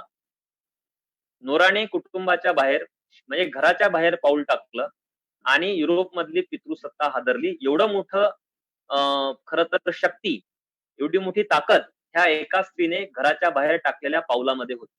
आता याला महाराष्ट्रामधल्या नाटककारांनी कसा प्रतिसाद दिला? तर महाराष्ट्रातल्या नाटककारांनी जी नाटकं लिहिली त्याच्यामध्ये अनेक नाटककार होते. अत्र्यांनी सुद्धा एक नाटक लिहिलं घराबाहेर नावाचं आणि या नाटकामधून त्यांनी सांगितलं, की बाहेर स्त्री सुरक्षित नाही. मग स्त्री कुठे सुरक्षित आहे? लॉकडाऊनच्या काळामध्ये दिसलं, की स्त्री ही घरामध्ये सुरक्षित नाही. आणि अत्रे सांगतायत, की स्त्री ही बाहेर सुरक्षित नाही. त्यातलं घराबाहेर या नाटकातलं निर्मला नावाचं जे पात्र आहे, ते असंच नोरासारखा बंड करतं खरं. पण नंतर तिला मातृत्वाचा पाझर फुटतो आणि ही निर्मला जी आहे ती पुन्हा घरामध्ये येते. तर अशी अतिशय प्रतिक्रियावादी, अतिशय कर्मठ अशा पितृसत्ताक धारणांनी भारित अशा प्रकारची कलाकृती ही अत्र्यांनी जन्माला घातली आणि घराचा जे क्रिटिक करण्याची शक्यता ही अ डॉल्स हाऊसने निर्माण केलेली होती. तशाच प्रकारचं क्रिटिक, तशाच प्रकारची समीक्षा ही भारतामधल्या हिंदू उच्च जातीय वगैरे म्हणवल्या जाणाऱ्या कुटुंब रचनेची करता येईल, ती जी संधी होती, ती संधी अत्रे वगैरे सारखे आणि इतर जे रांगणेकर वगैरेंसारखे ज्यांनी कुलवधू वगैरे नाटकं लिहिली, ह्या सर्व नाटककारांनी ती संधी गमावली. आणि याचा परिणाम असा झाला, की आपल्याकडे कुटुंबाकडे एक पाहण्याचा पारंपरिक एक दृष्टिकोन तयार झाला.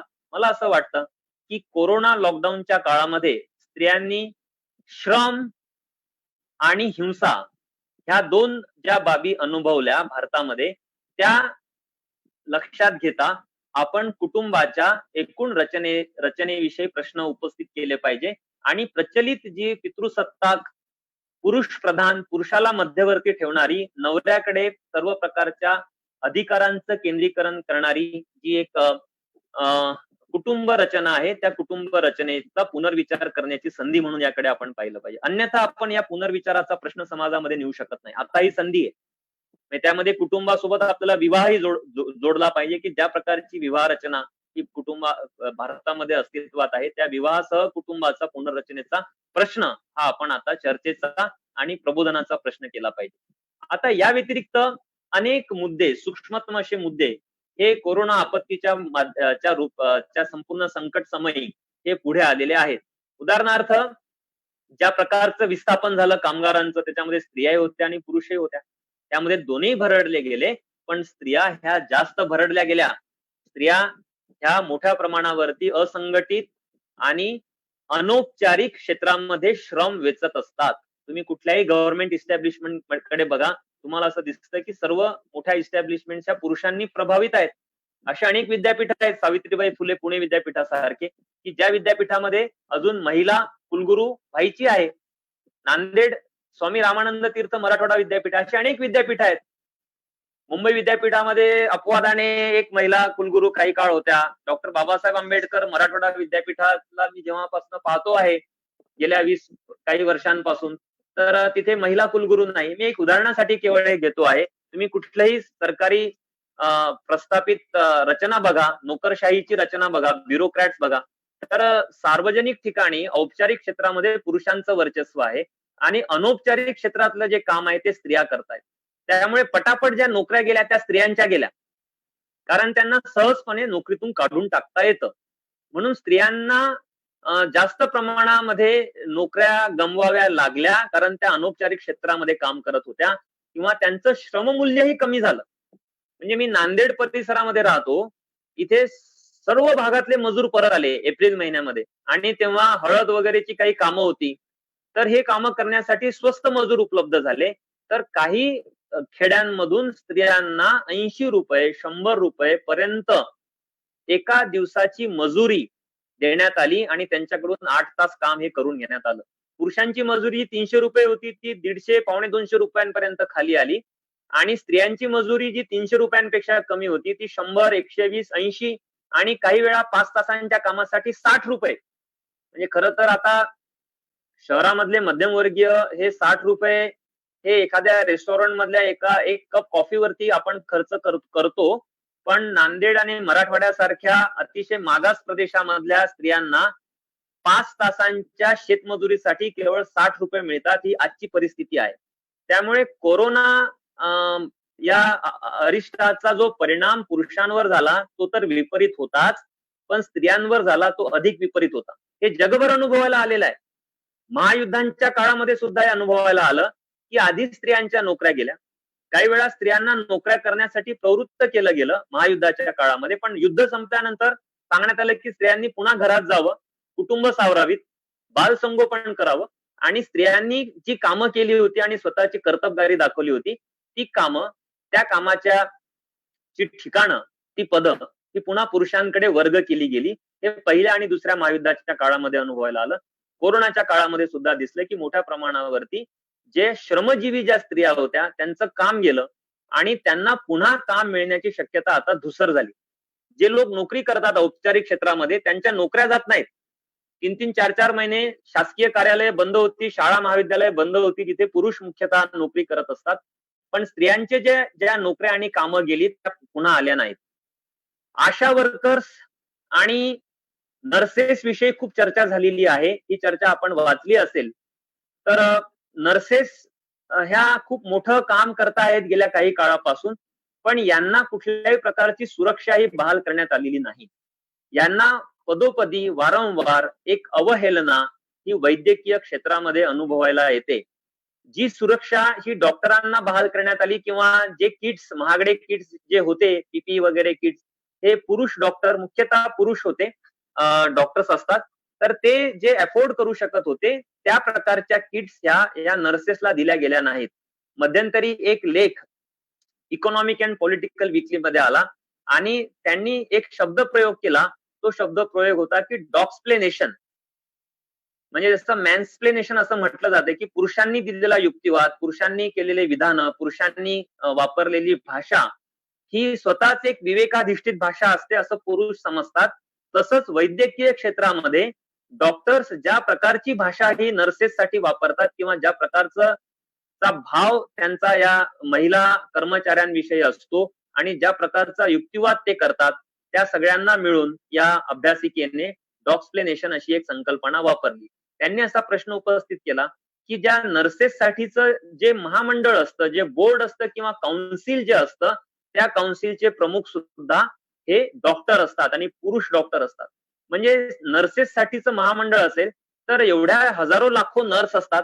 त्या नर्सेस पैकी एकही नर्स ही पात्र वाटू नये सरकारला की जे त्या काउन्सिलचं प्रमुख पद भूषवेल आणि निर्णय घेईल. हे जे डॉक्टर्स असतात, ज्यांचा नर्सेसकडे पाहण्याचा दृष्टिकोन हा पूर्वग्रहांनी प्रभावित असतो, ते डॉक्टर्स या नर्सेस विषयी काय बरं निर्णय घेऊ शकतील? त्यांच्या वतीने निर्णय घेण्याची कोणती पात्रता या डॉक्टरांकडे असते? असा एक प्रश्न त्यांनी उपस्थित केला आणि गेल्या 2, 2.5, 3 महिन्यांमध्ये विशेषतः 3 प्रकारच्या स्त्री कामगारांना खूप मोठं संकट हे पेलावं लागलं. त्यातलं एक ज्या होत्या त्या सफाई कामगार होत्या.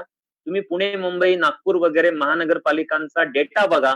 असं दिसतं की 70% पर्यंतचं जे सफाईचं जे काम आहे, जे असंघटित क्षेत्रातलं आहे, ज्यासाठी कमी श्रममूल्य दिलं जातं, ते स्त्रिया करतात.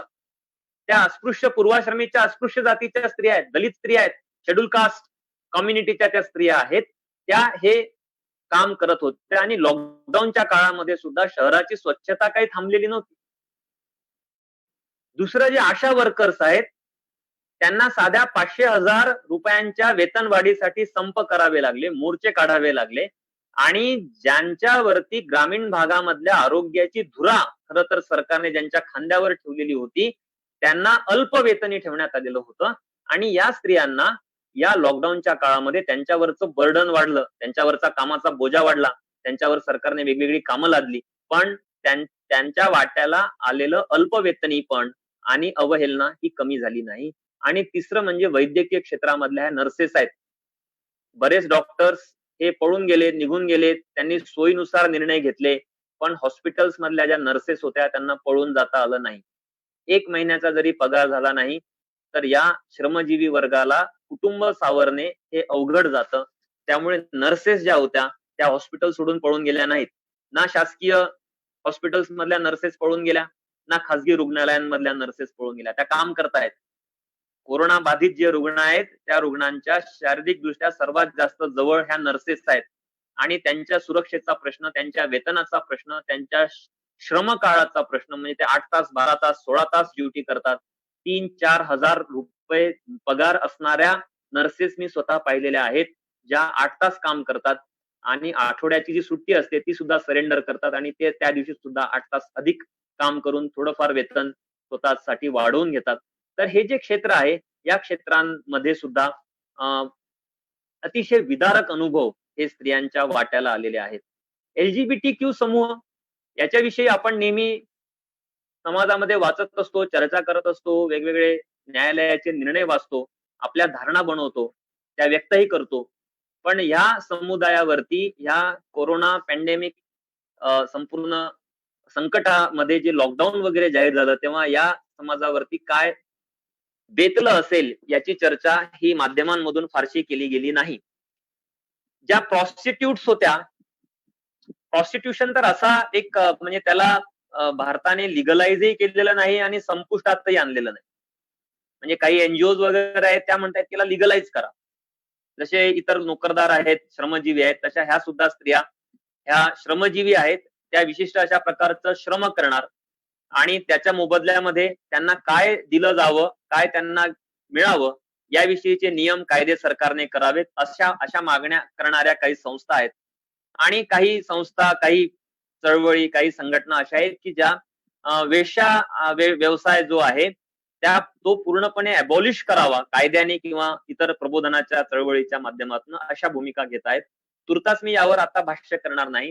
पण या लॉकडाऊनच्या काळामध्ये ज्या प्रॉस्टिट्यूट्स होत्या, ज्या वेश्या होत्या, त्यांना काय प्रकारच्या संकटांना सामोरं जावं लागलेलं होतं, याची चर्चा माध्यमांमधून करण्यात आली नाही. मी 2.5-3 महिन्यांपासून जे काही वाचतो आहे, टीव्हीवर बघतोय, त्याच्यामध्ये हा मुद्दा कुणीही पुढे आणला नाही. सांगण्यात आलं की 6 मीटर अंतर ठेवा. सांगण्यात आलं की वारंवार हात धुवा. सांगण्यात आलं की फिजिकल सोशल डिस्टन्सिंग पाळा. पण अशा काही वेश्यांच्या वस्त्या आहेत म्हणजे जगभर, भारतभर, भारतात मुंबई असेल, पुणे असेल, कोलकाता असेल, की जे सगळ्यात मोठी वेश्यांची वसाहत कोलकात्यामध्ये आहे. ह्या वसाहतींमध्ये एका खोलीमध्ये 10 ते 50 वेश्यांना झोपावं लागतं. तेव्हा 6 मीटर अंतर बाळगण्याची जी चैन, जी मध्यमवर्गीयांना परवडणारी होती, स्वतःच्या कुटुंबामध्ये सुद्धा 6 मीटर अंतर बाळगायचं होतं. ते अ, अ, तेवढं अंतर हे काही या वेश्यांना पाळता आलेलं नव्हतं. वारंवार तुम्ही हात सॅनिटाईज करा. अन्न पदार्थाविषयी काळजी घ्या. म्हणजे मध्यमवर्गीय कुटुंबांमध्ये गेल्या 2-2.5 महिन्यांपासून जेव्हा भाजी विकत घेतली जाते, तेव्हा 24 तास, 48 तास, 72 तास जे काही त्यांची समजूत आहे, त्या समजुतीप्रमाणे त्या भाजीला ते हात लावत नाहीत किंवा त्याला सॅनिटाईज करून घेतात. हात न लावता त्यांना उकळतात वगैरे एवढी काळजी घेतली जाते. पण ह्या ज्या स्त्रिया आहेत प्रॉस्टिट्यूट्स, ह्या स्वतःचा स्वयंपाक स्वतः करू शकत नाहीत. त्यांना बाहेरून तयार केलेले जे पदार्थ असतात, जे अत्यंत अनहायजेनिक अशा कंडिशन्स मध्ये तयार केले जातात, ज्याची न्यूट्रिशियस व्हॅल्यू ही खूप कमी असते, अशा बाहेर तयार केलेल्या पदार्थांवरती गुजराण करावी लागते. लॉकडाऊनच्या काळामध्ये हे सगळं बंद झालेलं होतं. त्यांचा व्यवसायही थांबलेला होता. म्हणजे कुटुंबातली स्त्री आणि बाहेरची वेश्या यांच्या काही तुलना ह्या अगदी मेरी क्राफ्ट पासून ते अलीकडच्या रॅडिकल स्त्रीवाद्यांपर्यंत करण्यात आलेल्या होत्या. तर दोन्ही प्रकारच्या ज्या स्त्रिया होत्या त्यांचे दुःख आणि त्यांचे अनुभव वेगळे होते. साधा कॉन्ट्रासेप्टिव्ह ज्या आहेत, कोण्या स्त्रीला कॉपर्टी असेल, कुठल्या स्त्री कुठल्या प्रकारची औषधं घेत असेल, गोळ्या घेत असेल कुटुंब निरोधासाठी किंवा पुरुष असतील जे विशिष्ट अशा प्रकारचे कुटुंब निरोधक वापरत असतील, ते अचानकपणे जाहीर केलेल्या लॉकडाऊनमुळे ह्या स्त्रियांना ह्या सर्व साधनांना त्यांना ती साधनं उपलब्ध झाली नाहीत. त्यामुळे किती स्त्रियांना अनप्रोटेक्टेड सेक्सला सामोरं जावं लागलं असेल. यामुळे किती किती मोठ्या प्रमाणावरती प्रेग्नन्सीचं प्रमाण हे वाढलेलं असेल हे येणाऱ्या 1-2 महिन्यांमध्ये दिसेल. त्याचा डेटाही पुढे येईल आणि किती स्त्रियांना मग यातून अर्थातच अतिशय विदारक असलेला जो अनुभव असतो, ज्याला आपण म्हणतो की गर्भपाताचा अनुभव, हा अनुभवाला आता या एप्रिल नंतर मे, जून, जुलै, ऑगस्ट महिन्यांमध्ये हजारो लाखो स्त्रियांना या अनुभवाला सामोरं जावं लागेल. तर स्त्री वेश्या असो अथवा ती कुणाची बायको असो, त्यांच्या विशिष्ट अशा प्रकारच्या सेक्शुअलिटीशी संबंधित अशा प्रकारचे प्रश्न हे या काळामध्ये निर्माण झालेले होते.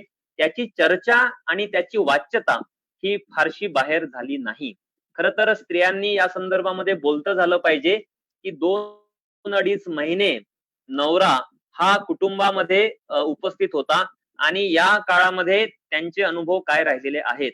किमान मध्यमवर्गीय स्त्रियांना जेव्हा नवरे हे 8 तासासाठी किंवा 10 तासांसाठी नोकरीच्या निमित्ताने बाहेर असतात, तर तेवढा 8-10 तासांचा जो काळ असतो, हा काळ या स्त्रियांसाठी एक दिलासा देणारा काळ असू शकतो. बऱ्याच स्त्रियांचा अनुभव आहे, की तो त्यांचा एक प्रायव्हेट स्पेस तयार होतो आणि त्या काळामध्ये मग त्यांच्या आवडी-निवडी वाचन, लेखन असेल किंवा काही छंद असतील, त्या छंद जोपासू शकतात किंवा शेजारणीशी गप्पा मारू शकतात. जे पूर्वीच्या काळामध्ये अगदी सहज घडायचं, की दुपारी ज्या स्त्रिया असत, त्या शेजारणीशी गप्पा मारायच्या आणि स्त्रीवाद्यांनी याविषयीचे जे अभ्यास केले त्यातनं पुढे आलं, की शेजारणीशी हितगुज करणे हे केवळ वेळ घालवणे नव्हतं, तर आपल्या जीवनामधलं जे दुःख होतं, आपल्या जीवनामधले जे नकोशे जे अनुभव होते, जे अनुभव स्त्रिया ह्या पुरुषांसोबत शेअर करू शकत नव्हत्या, ते अनुभव 2 शेजारणी म्हणजे सखी ह्या त्यांचं जे हितगुज चालतं त्या हितगुजामधून अगदी सहजपणे, निर्मळपणे एकमेकांवर विश्वास ठेवून त्या या अनुभवांची देवाण-घेवाण ह्या करत होत्या. आता लॉकडाऊनमध्ये घडलं असं, की शेजाऱ्याकडे बघण्याचाच दृष्टिकोन हा संशयाचा झाला. त्यामुळे पुरुष ज्या पद्धतीने मोबाईल वापरत असत आणि WhatsApp ग्रुप्स हे पुरुषांनी तयार केलेले असतात. मुख्यतः 90% जास्त WhatsApp ग्रुप्स हे पुरुषांनी तयार केलेले आहेत. म्हणजे मी अनेक ग्रुप्सचा सदस्य आहे, पण मी अशा एकाही ग्रुपचा सदस्य नाही, जो ग्रुप हा स्त्रीने क्रिएट केलेला आहे. म्हणजे खरं तर मी अ, वेगवेगळ्या चळवळींशी संबंधित असलेली व्यक्ती आहे. तरी देखील मी ज्या सर्व WhatsApp ग्रुप्सचा मेंबर आहे, ते सर्व ग्रुप्स हे पुरुषांनी तयार केलेले ग्रुप्स आहेत. मग स्त्रिया WhatsAppचे ग्रुप्स बनवतात, पण ते पुरुषांना त्या ग्रुप्सचा सदस्य करून घेण्या एवढं धैर्य दाखवू शकत नाही. एवढा मिसयूज हा सोशल मीडियाचा, WhatsApp, Facebook वगैरेचा पुरुषांकडून होतोय. एक प्रकारची भीती असते या स्त्रियांना पुरुषांकडून, की काय प्रकारच्या अपेक्षा हे पुरुष या सोशल मीडियावरून स्त्रियांकडून करतील. आणि म्हणून पुरुष हे WhatsApp आणि Facebook वगैरेचा उजळ माथ्याने खरं तर ते वापर करतात. लॉकडाऊनच्या काळामध्ये मोठ्या प्रमाणावरती ग्रुप्स तयार झालेत. मोठ्या प्रमाणावरती विनोदांचं पण शेअरिंग झालं.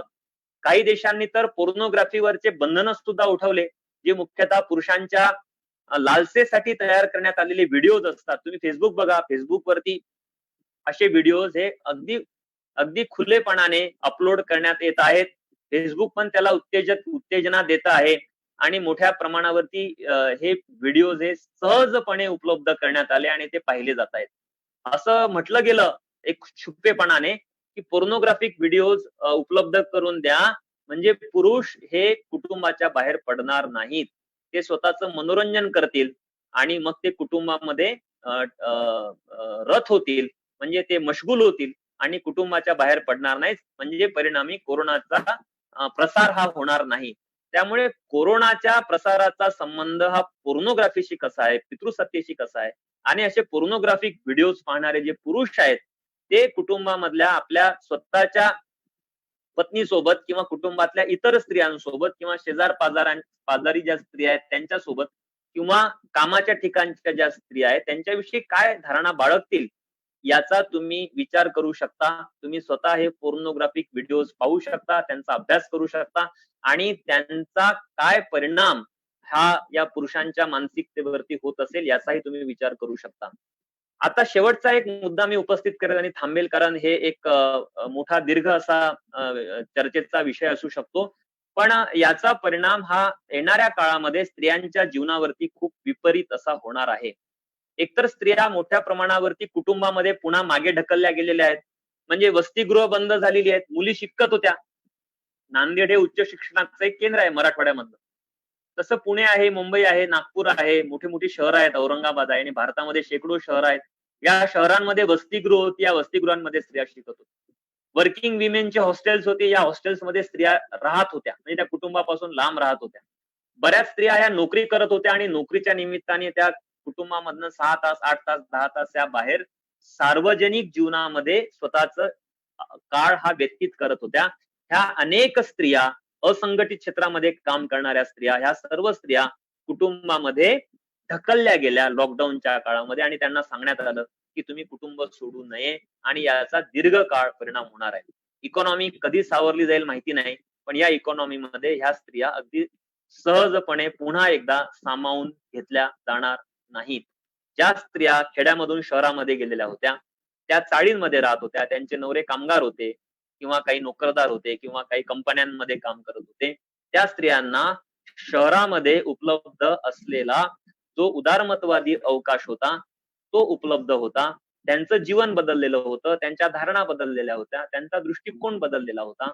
त्यांची जी मुलं-मुली होत्या, त्यांनी आधुनिक दृष्टी स्वीकारलेली होती. शहरी जो एक उदार असा एक जो अवकाश असतो, त्या अवकाशामध्ये त्यांचं बालपण जात होतं. हे सर्व कुटुंब हे पुन्हा गावाकडे आलेले आहेत आणि शहर आणि गाव याच्यामधला जो फरक आहे, तो केवळ भौगोलिक फरक नाही, तो सांस्कृतिक फरक आहे. तो कल्चरल गॅप आहे. आणि खेड्यांमध्ये ज्या प्रकारची सामंती एक मानसिकता असते, एक कठोर अशी सरंजामी स्वरूपातली जी पितृसत्ता असते, त्या पितृसत्तेचा प्रत्यय आता या लाखो कोट्यावधी ज्या स्थलांतरित स्त्रिया पुन्हा गावाकडे गेलेल्या आहेत, त्या अनुभवतायत. म्हणजे तिकडे वस्त्या असतील तर त्या मिश्र असतील. मुंबईसारख्या, पुण्यासारख्या ठिकाणी मिश्र वस्त्या आहेत कामगारांच्या. पण ह्या जेव्हा स्त्रिया पुन्हा आल्या, तेव्हा त्या त्यांच्या जातींच्या वस्त्यांमध्ये गेल्या. जातीच्या कुटुंबामध्ये बंदिस्त झाल्या. त्यांची ओळख त्यांच्या जातीनुसार ठसवली जाते, अशी ही खेडी असतात. त्यामुळे या या असाही परिणाम ह्या कुटुंबातल्या स्त्रियांवर होईल. कुटुंबाची रचना ही पुन्हा कठोर होण्याची शक्यता आहे. पुन्हा पितृसत्ताक अशा प्रकारच्या ज्या धारणा आहेत.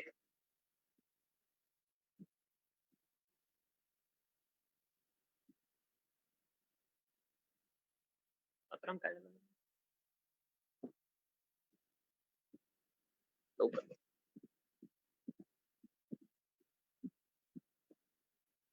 अ, ज्या धारणा आहेत त्या धारणा डोकं वर काढण्याची शक्यता आहे.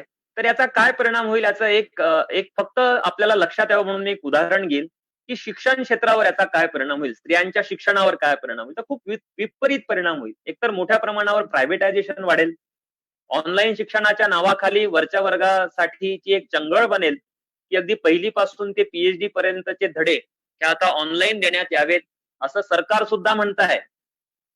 युजीसी वगैरे महाविद्यालय, विद्यापीठांचा सुद्धा मोठ्या प्रमाणावरती असा एक आग्रह आहे, की ऑनलाईन शिक्षणाकडे त्यांनी जावं आणि पुन्हा शाळा बंद करण्याकडे सरकार जात आहे. आपल्याकडे मुलींना स्मार्टफोन वापरू दिला जात नाही. शहरांमधून सुद्धा आणि खेड्यांमधून सुद्धा. ग्रामीण भागामध्ये, शहरामध्ये कनिष्ठ वर्गीय कुटुंबामध्ये जर स्मार्टफोन असेल, तर तो फक्त पुरुष कुटुंब प्रमुखाकडे असतो किंवा इतर मुलांकडे असतो. मुलींकडे शक्यतोवर तो नसतो. असला तरी त्याचा वापर कसा केला जावा हे मॉनिटरिंग कुटुंबांमध्ये सुरू असतं. त्यामुळे ऑनलाईन क्लासेसचा सुद्धा एक असा युनिफॉर्म असा एक इम्पॅक्ट हा स्त्रिया आणि पुरुषांवर म्हणजे मुलं आणि मुलींवर होणार नाही. पुन्हा जी आर्थिक विपन्नावस्था कनिष्ठ वर्गीय कुटुंबांना सोसावी लागणार आहे. त्यामुळे मुलींना पुन्हा शहरामध्ये पाठवावं, वसतिगृहामध्ये शिकवावं, वसतिगृहाची फी भरावी, मेसची फी भरावी, महाविद्यालय आणि विद्यापीठांच्या अभ्यासक्रमांची फी भरावी, अशी मानसिकता राहणार नाही. हे तर 100 वेळा सिद्ध झालेलं आहे, की जेव्हा कुटुंबाची स्थिती ही मुलगा आणि मुलगी या दोघांना शिकवण्याची नसते, तेव्हा मुलीचं शिक्षण हे मागं ठेवलं जातं आणि मुलाचं शिक्षण हे पुढे रेटलं जातं. मुलाला महागडी शाळा दिली जाते, मुलीचं लग्न करून दिलं जातं. हा अनुभव आहे. मुलाला शहरामध्ये पाठवलं जातं, वसतिगृहामध्ये ठेवलं जातं आणि मुलीला ज्या गावामध्ये कॉलेज असेल, शाळा असेल तिथे शिकवलं जातं किंवा अगदी जवळच्या कॉलेजला पाठवलं जातं किंवा नाममात्र प्रवेश घेतला जातो. हा अनुभव ग्रामीण भागामध्ये, शहरामध्ये कनिष्ठ मध्यमवर्गीय कुटुंबांमध्ये हा हा नेहमीचा अनुभव आहे. त्यामुळे जेव्हा अर्थव्यवस्था ढासळलेली असेल 2-3 महिन्यांनी ते लक्षात येईल आणि जेव्हा स्त्रिया स्त्रियांच्या संदर्भात निर्णय घेण्याची वेळ येईल, तेव्हा या मुलींच्या शालेय आणि महाविद्यालयीन जीवनावरती मोठा परिणाम झालेला असेल. मी अशा विद्यापीठामध्ये शिकवतो, तिथे मुली येतात त्या कुटुंबामध्ये खूप संघर्ष करून आलेल्या असतात. कारण नांदेडमध्ये मी शिकवतो आणि लातूर, परभणी आणि नांदेड जिल्ह्यामधनं विद्यार्थिनी येतात. आता नांदेड, लातूर, परभणी, हिंगोली, यवतमाळ हे जे जिल्हे आहेत, या जिल्ह्यांमध्ये खूप महाविद्यालय असतात. तिथेही मुलींना शिकता येतं. मग नांदेडमध्येच विद्यापीठात का जायचं? परभणीला तो कोर्स आहे. लातूरला अमुक कोर्स आहे. तो विद्यापीठातच कशासाठी करायचा? हे पटवून देण्यासाठी मुलींना त्यांच्याकडे असणारा युक्तिवाद, त्यांची विवेकशीलता जी आहे ती सगळी पणाला लावावी लागते. तेव्हा कुठे ह्या मुली 2 वर्षांसाठी म्हणजे पोस्ट ग्रॅज्युएशनसाठी नांदेड सारख्या विद्यापीठामध्ये दाखल होतात. आता कोरोना नंतर देशाची अर्थव्यवस्था काय बिघडायची ती नंतर कळेल. पण कुटुंब ढासळलेली आहेत. कुटुंब भयभीत झालेली आहेत आणि अशा काळामध्ये पुन्हा मुलींना सहज सुलभपणे विद्यापीठांच्या अभ्यासक्रमांना प्रवेश दिला जाईल किंवा कोचिंग क्लासेस साठीचा गुंतवणूक केली जाईल अशी शक्यता नाही. अगदी अलीकडे तर हे खूप दिसतं आहे की मोठ्या प्रमाणावरती लग्न उरकून घेण्याचा प्रघात पडलेला आहे ग्रामीण भागामध्ये. म्हणजे आता कोरोनाच्या नावे लोक जमा करता येत नाहीत, नातेवाईकांना सुद्धा सांगितलं नाही तरी चालतं, कोणाला राग येणार नाही. या सबबी खाली मोठ्या प्रमाणावर मुलींची लग्न होत आहेत. आता ही मुलींची लग्न होत आहेत म्हणजे ती जुळवली जात आहेत त्यांच्या इच्छेविरुद्ध. त्यांची इच्छा लक्षात न घेता ती लग्न होत आहेत. यामध्ये अनेक लग्न ही बालविवाह असण्याची शक्यता आहे. याचा डेटा आपल्याकडे नाही, पण याचे अभ्यास झाले पाहिजे की गेल्या 1.5-2 महिन्यांमध्ये विशेषतः ग्रामीण आणि शहरी भागात सुद्धा जे विवाह हे तातडीने जुळवले गेले आणि पैसे वाचवण्याच्या हेतूने खाजगी अशा स्वरूपात ही विवाह ही तडकाफडकी लावून दिले गेले, चोरून लावून दिले गेले. यामध्ये त्या स्त्रियांच्या म्हणजे त्या मुलींची इच्छा ही गृहीत धरली होती की किंवा काय, याचे अभ्यास हे पुढे आले पाहिजे. आणि कुटुंब, विवाह, धर्म, संस्कृती आणि अगदी शिक्षण प्रणाली सुद्धा जिचं खाजगीकरण होत आहे, ती एक पितृसत्ताक खरं तर प्रणाली आहे. वरच्या वर्गाच्या हिताची ती शिक्षण प्रणाली आहे.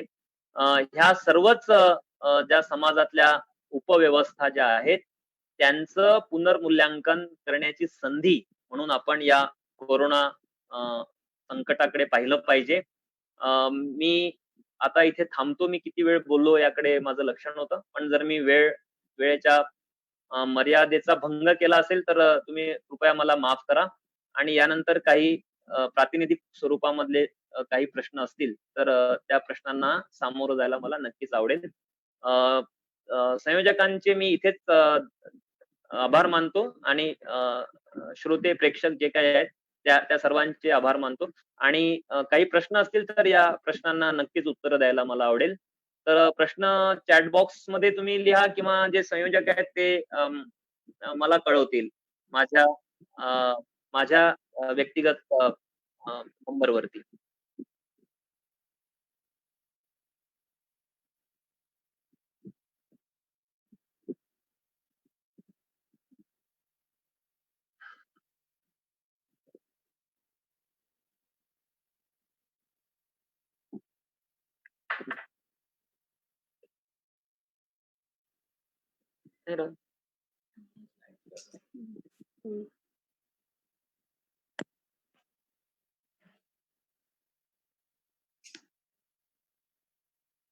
Chavan sir, hello. मला वाटतं बघता येईल. 1 मिनिट.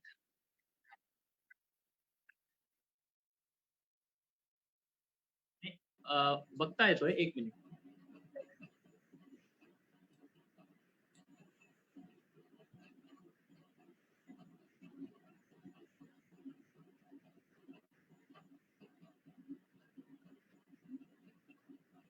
तर मुझेच आवाज बंद झाला मोरे सर, चव्हाण सर.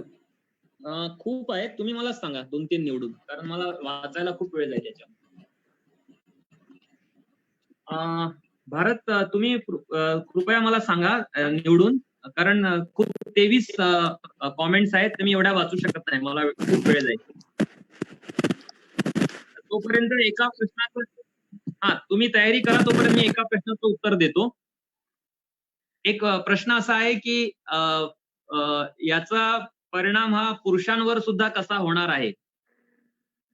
तर एक मुद्दा हा सतत स्त्रीवाद्यांना सांगावा लागतो आहे बचावात्मक परिभाषेमध्ये बऱ्याच वेळा, की स्त्रीवाद हा स्त्रियांविषयीचा विचार नाहीये, तो पुरुषांविषयीचाही विचार नाहीये, तर तो समाज व्यवस्थेविषयीचा विचार आहे जी पितृसत्ताक आहे. आणि ती केवळ पितृसत्ताक नाहीये, तर ती भारतासारख्या देशामध्ये जाती व्यवस्था असेल, वर्ग व्यवस्था असेल, म्हणजे भांडवलदारी सुद्धा समाज व्यवस्थेचं एक रूप आहे. पुन्हा वांशिक पण एक रूप असू शकतं, किंवा धर्म वगैरे सुद्धा एक प्रभावी व्यवस्था म्हणून काम करतात. त्या केवळ सांस्कृतिक व्यवस्था नाहीयेत. तर त्या बळकट अशा सांस्कृतिक आणि राजकीय आणि कौटुंबिक आणि धार्मिक आणि भौतिक सुद्धा व्यवस्था आहेत. धार्मिक व्यवस्था या त्याच्याकडे खूप मोठी इस्टॅब्लिशमेंट्स आहेत. ते भारतामध्ये नोंदणीकृत शाळांपेक्षा नोंदणीकृत धर्मस्थळांची म्हणजे धार्मिक संस्थांची संख्या जास्त आहे, त्यांच्याकडे असणारी साधन संपत्ती मोठी आहे. त्यामुळे पितृसत्तेसोबत इतर व्यवस्थांचा विचार करणारा हा विचार आहे आणि यामध्ये पुरुषांचाही विचार हा केला जातो. पितृसत्तेच्या बळी केवळ स्त्रिया नाही आहेत, तर पितृसत्तेचे बळी पुरुषही आहेत. म्हणजे पुरुष हे पितृसत्तेचे लाभार्थी आहेत, पुरुष हे पितृसत्तेचे वाहक आहेत आणि पुरुष हे पितृसत्तेचे बळी देखील आहेत. विशिष्ट अशा प्रकारचा पितृसत्ताक धारणा पुरुषांना बाळगाव्या लागतात, त्यामुळे ते कोलमडून पडतात. तुम्ही बघा की हार्ट अटॅकचं प्रमाण पुरुषांमध्ये जास्त आहे. कोविडचे बळी पुरुष हे जास्त होते. पुरुषांची प्रतिकार क्षमता कमी आहे. आत्महत्या करण्याचं प्रमाण पुरुषांचं जास्त आहे. अकारणचा ताण बाळगण्याचं एक दडपण किंवा एक जबाबदारी पुरुषांना येते. ह्या व्यतिरिक्त ज्या सार्वजनिक क्षेत्रामध्ये पुरुष हे स्वतःचं शौर्य गाजवत असतात असं त्यांना वाटतं, त्या सार्वजनिक क्षेत्रामधल्या सर्व अपप्रवृत्त्या ह्या पुरुषांमध्ये शिरलेल्या असतात. मग युद्धखोरी असो, हिंसा असो किंवा परधर्म द्वेष दंगली असो, टेररिझम असो किंवा भ्रष्टाचार असो, ह्या सर्वांचं वहन म्हणजे समाजामधल्या हे जी नकारात्मक मूल्य आणि सांस्कृतिक रचना आहेत याचं वहन करण्याची, त्याचं समर्थन करण्याची जबाबदारी पुरुषांवरती येऊन पडते आणि ही जबाबदारी पुरुषांना त्यांच्यामध्ये असलेल्या मानव्याचं हरण करते. ते स्वतःमध्ये असलेलं मानव्य हे गमावतात आणि हिंस्र बनतात. त्यांच्यामधल्या ज्या अमानवी प्रवृत्ती ज्या असतात त्या अमानवी प्रवृत्ती ह्या पुरुषांच्या विवेकाचा ताबा घेतात आणि हे असे मानव्य हरवलेले जे पुरुष आहेत ते स्त्रियांच्या आणि पुरुषांच्याही दुःखास कारणीभूत ठरतात. त्यामुळे स्त्रीवाद जो आहे तो केवळ स्त्रियांना मुक्त करणारा विचार नाही, तर स्त्रियांसह पुरुषांना अशा प्रकारच्या अमानवी, अशा प्रकारच्या वर्तन बंधापासून आणि अमानवी अशा प्रकारच्या धारणांपासून, प्रवृत्तींपासून मुक्त करणारा विचार आहे. त्यामुळे पुरुषांवर पण याचे वाईट परिणाम झालेलेच आहेत. पण पितृसत्ताक संपूर्ण झिंग जी असते त्याचं जे सावट असतं, त्याचा जो प्रभाव पुरुषांवरती असतो, तो प्रभाव हा त्यांना आपणही पितृसत्तेचे बळी आहोत याचा प्रत्यय येऊ देत नाही. त्यामुळे आता अलीकडे स्त्रीवादी काय सांगतायत की मी अलीकडे एक डिबेट वाचला की आपल्या अपत्यांना स्त्रीवादी म्हणून आपण कसं त्याचं संगोपन करायचं, how to rear your child as feminist. तुम्ही जर त्यांना स्त्रीवादी म्हणून जर त्यांचं संगोपन केलं नाही, त्यांचं पालन पोषण म्हणजे त्यांना तशा प्रकारची घडवणूक जर त्यांची केली नाही, तर अर्थातच तुमची जी बालकं आहेत, स्त्री असो अथवा पुरुष, त्यांना एक पितृसत्ताक मानसिकता त्यांची आपोआपच तयार होणार आहे. त्यामुळे तुमच्या पुढे पर्याय एवढाच आहे की त्यांना तुम्ही पितृसत्ताक त्यांची जडणघडवणूक करणार आहात की त्यांना तुम्ही लिंगभाव संवेदनशील बनवणार आहात. त्यामुळे पुरुषांच्या बाबतीत सुद्धा हा प्रश्न बनतो की ते जर लिंगभाव संवेदनशील झाले नाहीत तर ते स्वतःमधल्या मानव्याला हरवून बसतील आणि स्वतः ते स्त्रियांवरच्या आणि पुरुषांवरच्या सुद्धा हिंसेचे कारण बनतील. तुम्ही जर वेळ मिळाला तुम्हाला तर जॉर्ज बर्नार्ड शॉ यांचं आर्म्स अँड द मॅन हे नाटक वाचा, ज्याच्यामध्ये युद्धखोरी आणि पौरुष्य हे कसं समानधर्मी आहे, हे कसं समानार्थी आहे, हे कसं परस्परांना घडवणारं आहे, हे जॉर्ज बर्नार्ड शॉ यांनी सांगितलं. आपल्याकडे आनंद पटवर्धन यांनी father son and the holy war, जर माझं चुकत नसेल तर या शीर्षकाची एक डॉक्युमेंटरी तयार केली होती, ज्यातून त्यांनी युद्धखोरी आणि पौरुष्य याचा संबंध जोडला आणि सांगितलं की पौरुष्य जे आहे ते केवळ स्त्रियांना जाचक नाहीये, तर ते पुरुषांना सुद्धा जाचक आहे.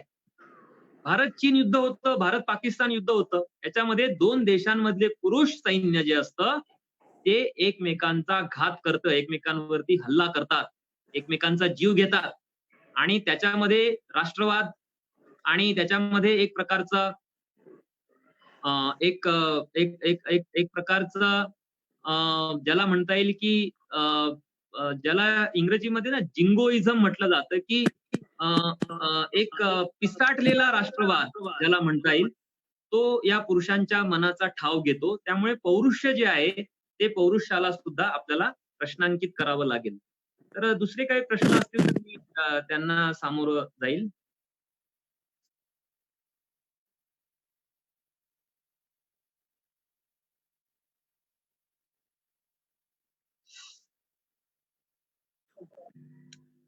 अर्थातच शक्य आहे. अर्थातच शक्य आहे.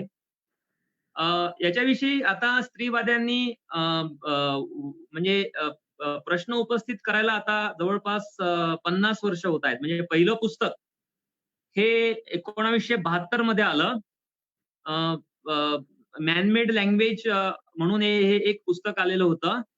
ज्या पुस्तकाने भाषा ही स्त्री-पुरुष विषमतेला कशा प्रकारे खतपाणी घालते आणि भाषेमध्ये सुद्धा आपले पूर्वग्रह आणि अपधारणा ह्या कशा काम करत असतात, हे सांगितलेलं होतं. तर या 50 वर्षांमध्ये स्त्रीवाद्यांनी मोठ्या प्रमाणावरती भाषेविषयीची संवेदनशीलता निर्माण करण्याचा प्रयत्न केला. आता तुम्ही जेव्हा रेल्वे रिझर्व्हेशन करता, तेव्हा तुम्हाला 3 पर्याय दिले जातात ना, मेल, फिमेल आणि T. T stands for transgender. आता UGCने जेव्हा महाविद्यालय आणि विद्यापीठांचे प्रवेश अर्ज असतात, त्याच्यामध्ये सुद्धा एम, एफ आणि टी असं लिहिण्याचं सुचवलं, पण कोणतंच विद्यापीठ करत नाहीये. कोणतंही महाविद्यालय खरा तिसरा पर्याय देत नाही. तर भाषा ही जेंडर सेन्सिटिव्ह होऊ शकते, पण ते आपोआप तशी होणार नाही. समाज हा स्त्री-पुरुष विषमतेने बरबटलेला असेल आणि भाषा ही जेंडर न्यूट्रल असेल असं होत नाही. त्यामुळे समाज बदलाची प्रक्रिया आणि भाषा बदलाची प्रक्रिया ह्या समांतर असल्या पाहिजे. समाज हा बुरसटलेला पुरुष प्रधान असेल आणि भाषा मात्र लिंगभाव संवेदनशील असेल असं होणार नाही. किंवा समाज हा स्त्री-पुरुष समतेवर आधारलेला असेल आणि त्यासाठी मात्र भाषेकडे दुर्लक्ष आपण केलं तरी चालेल असंही आपल्याला करता येणार नाही. तर भाषा ही बदलावी लागेल. ती काही कार्यक्रम हा आपण पोस्टपोन करू शकत नाही, म्हणजे पुढे ढकलू शकत नाही भाषा बदलाचा कार्यक्रम.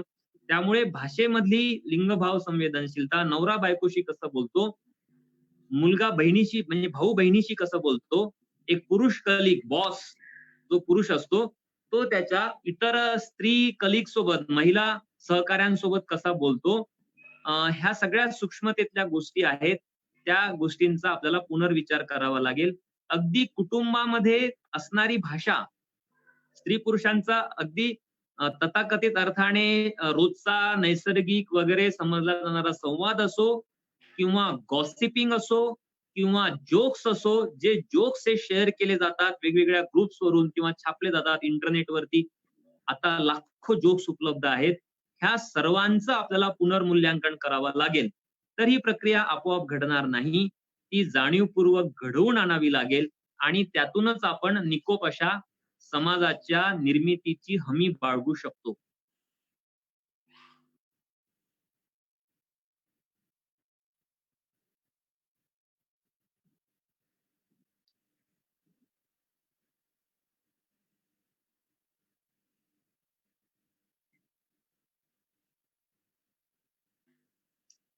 हा हा प्रश्न हे बघा, की बऱ्याच वेळा आपण असं याला गृहीत धरतो. जोडून काही विचारता येईल का? हा बुधवंत हा, हा. आहेत का? हा, एक प्रश्न असा आहे की महिला पंतप्रधान जसं विचारलं ना, तर केरळच्या आरोग्य मंत्री ह्या महिला आहेत. केरळच्या आरोग्य मंत्री ह्या महिला आहेत. तर त्यांनी या प्रश्नाकडे कसं पाहिलं, म्हणजे तुलनात्मक कसं पाहिलं, याची काही नोंद दिसते का? हे बघा, कसं आहे की ही चर्चा स्त्री आणि पुरुष या परिभाषेमध्ये आपल्याला करणे फार फलदायी होत नाही. कारण आपण असं गृहीत धरू शकत नाही की एखादी महिला ही अधिकार पदावर असते किंवा निर्णय क्षमतेच्या अधिकार तिला असतात निर्णय घेण्याचे, तेव्हा ती अधिक संवेदनशीलतेने निर्णय घेईलच याची आपल्याला हमी देता येत नाही. पण अनुभव असा सांगतो, की जेव्हा खेडोपाडी स्त्रिया सरपंच झाल्या, तेव्हा त्यांनी त्यांचे जे अनुभव होते जीवनामधले, खाजगी जीवनामधले, सार्वजनिक जीवनामधले, ते त्यांनी वापरले आणि अधिक विवेकशीलता दाखवलेली होती. म्हणजे पुरुष सरपंच असेल तर तो रस्ते वगैरे बांधायचा. कारण त्याच्याकडे असणारी जी टू व्हीलर किंवा कार किंवा जीप असायची ती शहरामध्ये जाण्यासाठी त्याला ते पद वापरायचं असायचं. पण स्त्रिया जेव्हा सरपंच वगैरे झाल्या, तेव्हा त्यांनी त्यांच्या गावामध्ये असणारा जो पाण्याचा जो प्रश्न होता, तो प्रश्न सोडवण्याकडे त्यांचा कल होता. त्यामुळे स्त्रिया अ, ह्या शिकलेल्या जरी नसल्या, त्यांच्यापर्यंत स्त्रीवादी विचार जरी गेलेला नसला, तरी अनुभवातून त्यांनी जी पितृसत्ता भोगलेली आहे, त्याचा एक परिणाम हा त्यांच्या निर्णय घेण्याची जेव्हा त्यांना संधी मिळते, तेव्हा त्यांना तो अ, अ, त्यांना त्यांना जेव्हा त्यांचा जो अनुभव असतो, तो अनुभव त्यांचा गुरु बनतो आणि त्याचा प्रभाव हा स्त्रियांच्या एकूणच निर्णय क्षमतेवरती आपल्याला दिसून येतो. आता थेट मोदी विरुद्ध इंदिरा गांधी अशी चर्चा करण्याची आवश्यकता नाही.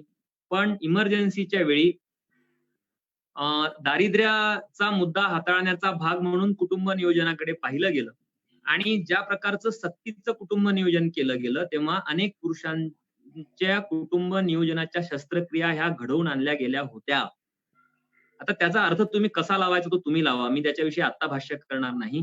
पण तुमच्या पुढे फक्त एक डेटा ठेवतो, की आत्ता जर 100 कुटुंब नियोजनाच्या शस्त्रक्रिया होत असतील महाराष्ट्रामध्ये, तर त्यातल्या जवळपास 97 शस्त्रक्रिया ह्या स्त्रियांवर होतात. आणि तुम्हाला सर्वांना माहिती आहे, की ह्या शस्त्रक्रिया खूप किचकट असतात. त्या स्त्रीला अनेक दिवस, कधी-कधी अनेक महिने हे अ, या शस्त्रक्रियेनंतर तिला ते त्रासदायक असतात. पुरुषाची जी कुटुंब नियोजनाची शस्त्रक्रिया असते ती अधिक सुलभ असते. अवघ्या काही तासांमध्ये तो जो पुरुष आहे तो त्याच्या पूर्ववत त्याचं जीवन जगू शकतो. इतकी सुलभ ही क्रिया असून देखील 3% पुरुष ही शस्त्रक्रिया करतात. आता जेव्हा इंदिरा गांधींनी जेव्हा मोठ्या प्रमाणावर कुटुंब नियोजनाच्या शस्त्रक्रिया घडवून आणल्या, तेव्हा त्या पुरुषांच्या शस्त्रक्रिया होत्या. त्यामुळे आता ह्याचं तुम्ही विश्लेषण कसं करणार, वर्णन कसं करणार, ते मी थोडं तुमच्यावरच सोडून देतो. पण एक महिला एका पदावरती जेव्हा कार्यरत असते, तेव्हा तिच्या स्वानुभवातून आणि तिची जी विवेकशीलता असते, एक स्त्री म्हणून तिची एक जी संवेदना असते, ती वापरून ती अधिक लिंगभाव संवेदनशील असण्याची शक्यता असते. तिला जर स्त्रीवादाची जोड मिळाली, तिला जर प्रबोधनातून आणखी काही जर तिच्या जाणीवा जर अधिक विकसित झाल्या, तर अर्थातच कुठल्याही पुरुष निर्णयकर्त्यापेक्षा एक स्त्री जेव्हा निर्णयकर्ती बनेल, तेव्हा गुणात्मकरित्या तिची निर्णय प्रक्रिया जी आहे ती वेगळी असू शकते. आता केरळच्या ज्या महिला आरोग्य मंत्री आहेत, त्यांनी खूप शिताफीने खूप बुद्धिचातुर्य आणि संपूर्ण स्वतःचा विचार जो होता, जो केरळला एक मोठी प्रबोधनाची, मिशनऱ्यांची, डाव्या विचारसरणीची आणि खूप प्राचीन काळामधल्या स्त्री सत्ता कुटुंबाची सुद्धा एक पार्श्वभूमी केरळला आहे. तर ह्याचा निश्चितच परिणाम आणि लाभ हा या ज्या महिला आरोग्य मंत्री आहेत त्यांना झाला आणि अर्थातच त्याचं श्रेय आपल्याला त्यांना द्यावं लागेल. जेव्हा भारत हा चाचपडत होता, कोरोनाशी कसं आपण हाताळायचं हे संकट, तेव्हा अतिशय बुद्धिचातुर्याने आणि खूप परिपक्वता दाखवीत केरळच्या या महिला ज्या आरोग्य मंत्री आहेत त्यांनी केरळचं प्रकरण हाताळलं.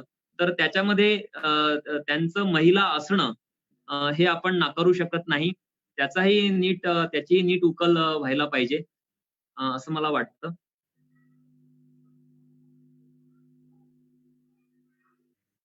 आणखी काही आहे?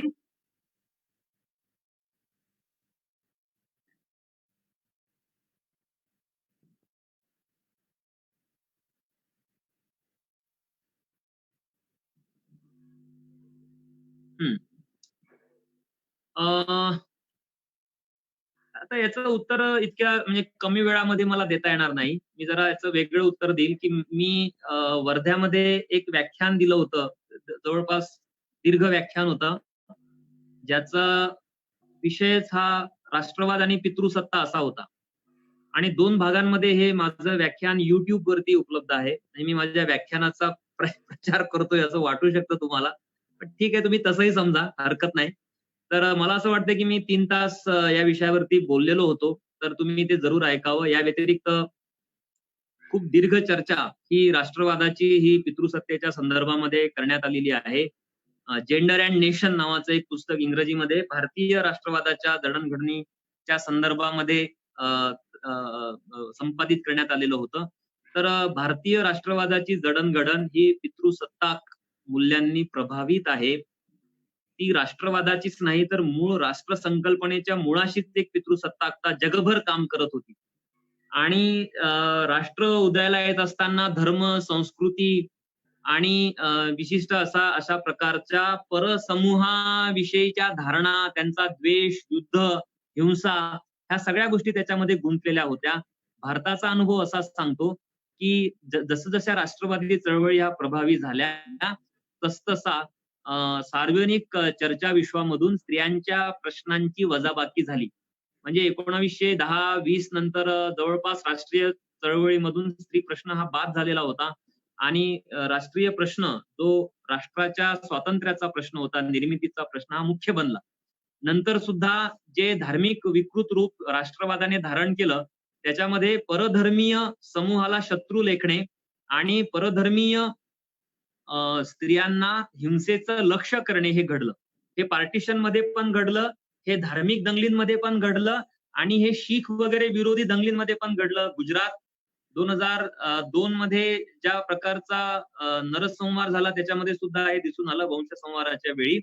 आणि या व्यतिरिक्त सुद्धा आपल्याला असं दिसतं की परधर्मीय समूहाला स्वधर्माच्या समस्येचं मूळ म्हणून जेव्हा पाहिलं जातं, तेव्हा सगळी चर्चा ही धार्मिक परिभाषेमध्ये होते आणि स्वधर्मीयांमधल्या सुधारणावादाचा मुद्दा हा मागे ढकलला जातो.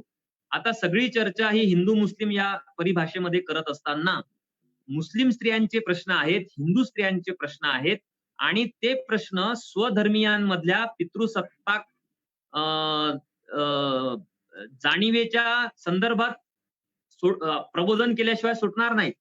स्वधर्मीय पुरुषांच्या विरोधात उभं राहिल्याशिवाय या धर्मीयांमधल्या स्त्रियांचे प्रश्न सुटणार नाहीत. हा विचार मागे पडतो. म्हणजे हिंदू स्त्रियांवर मुस्लिम पुरुष बलात्कार करणार, मुस्लिम स्त्रियांच्या तलाकचा प्रश्न हिंदू पुरुषांनी घेतला म्हणून मुस्लिम स्त्रियांनी त्यांच्या नादास लागू नये किंवा त्या प्रभावामध्ये येऊ नये असं मुस्लिम पुरुष म्हणणार. तर हे जे परधर्मीयांविषयीची जी एक जाणीव आहे, ज्याला अदरिंग असं म्हटलं जातं, म्हणजे इतरेजनाविषयीची एक जी जाणीव धार्मिक पातळीवरती आकाराला येते, त्यामध्ये स्वधर्मीय धर्मामधल्या पितृसत्तेच्या चिकित्सेची वाट जी आहे ती अरुंद केली जाते. आणि अशा प्रकारे राष्ट्रवाद जो आहे तो धर्म, परराष्ट्र द्वेष, परधर्म द्वेष, परसमूहाविषयीचे पूर्वग्रह यांना बळकटी देतो आणि समाजाला प्रगतीकडे, विकासाकडे आणि समतेकडे नेणारं जे प्रबोधन आहे त्या प्रबोधनाला मागे ढकलतो. तर हे जगभरातला अनुभव आहे. भारतामध्ये हे खूप विकृत रूप धारण करतं. आता बघा कुटुंब घर कसं असावं, कुटुंब कसं असावं याविषयी ज्या सनातन विचारांच्या ज्या संघटना आहेत, त्यांच्या पुस्तिका आहेत, त्यांच्या वेबसाईट्स आहेत आणि त्या स्त्रियांना पुन्हा एकदा स्वकुटुंबाची जोपासणूक करणारी म्हणून त्यांच्याकडे बघतात. इंग्लिशमध्ये त्याला होम मेकर असं म्हटलं जातं. मराठीमध्ये आपल्याला न आवडणारा शब्द आहे गृहिणी. हा एक शब्द आहे की गृहिणी हा म्हणजे स्त्रियांना घरामध्ये बंद करणारी जी संपूर्ण रचना आहे त्या रचनेच्या पार्श्वभूमीवरती तयार झालेला आहे. तर राष्ट्रवाद जो आहे तो या स्त्रियांच्या गृहिणीपणाला एक प्रकारे गुंजारतो आणि ते केवळ 47 मध्ये दिसलं नाही तर ते तुम्हाला 2020 मध्ये सुद्धा दिसेल. अशा प्रकारे आपल्याला राष्ट्र आणि राष्ट्रवादाकडे पाहता येईल.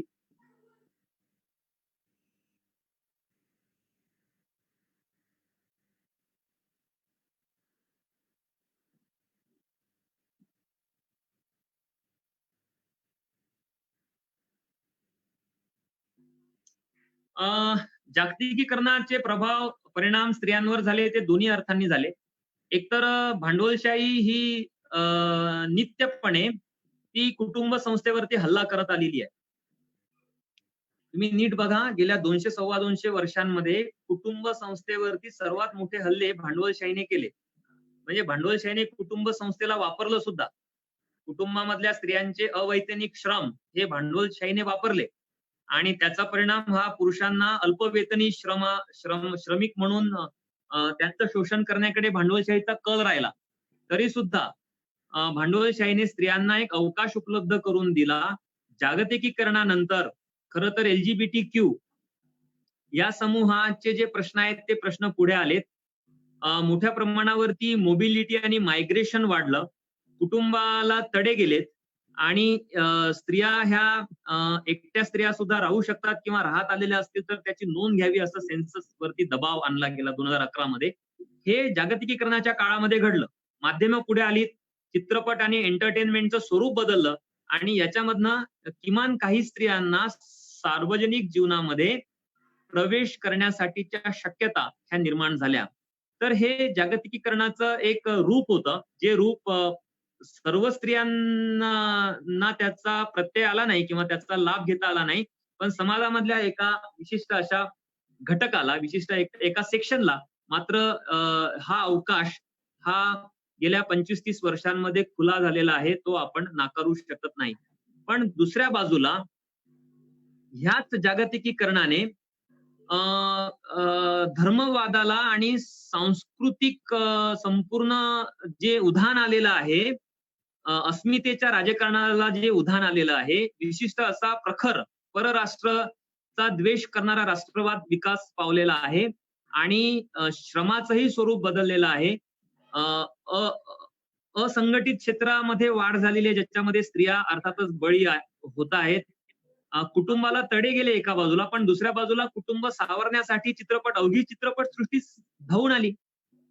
हम आपके है कौन, मैंने प्यार किया, कुछ कुछ होता है, असे अनेक चित्रपट तयार झाले. जेव्हा जागतिकीकरण भारतामध्ये येत होतं तेव्हा रामायण महाभारत नावाच्या ह्या मालिका तयार झाल्या.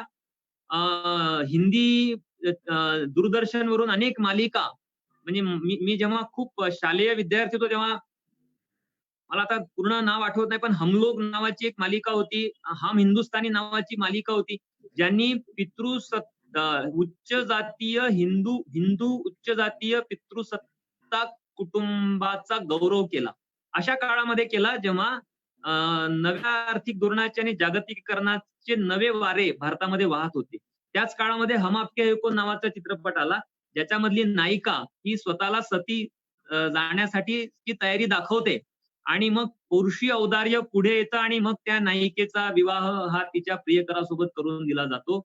दिलवाले दुल्हनिया ले जाएंगे नावाचा चित्रपट आला, त्याने सर्व रेकॉर्ड्स मोडले, ज्याच्यामध्ये विशिष्ट अशा प्रकारच्या पितृसत्ताक धारणेने त्या चित्रपटाचा नायक हा प्रभावित असतो आणि स्त्रीचं वस्तुकरण करणारा हा चित्रपट होता.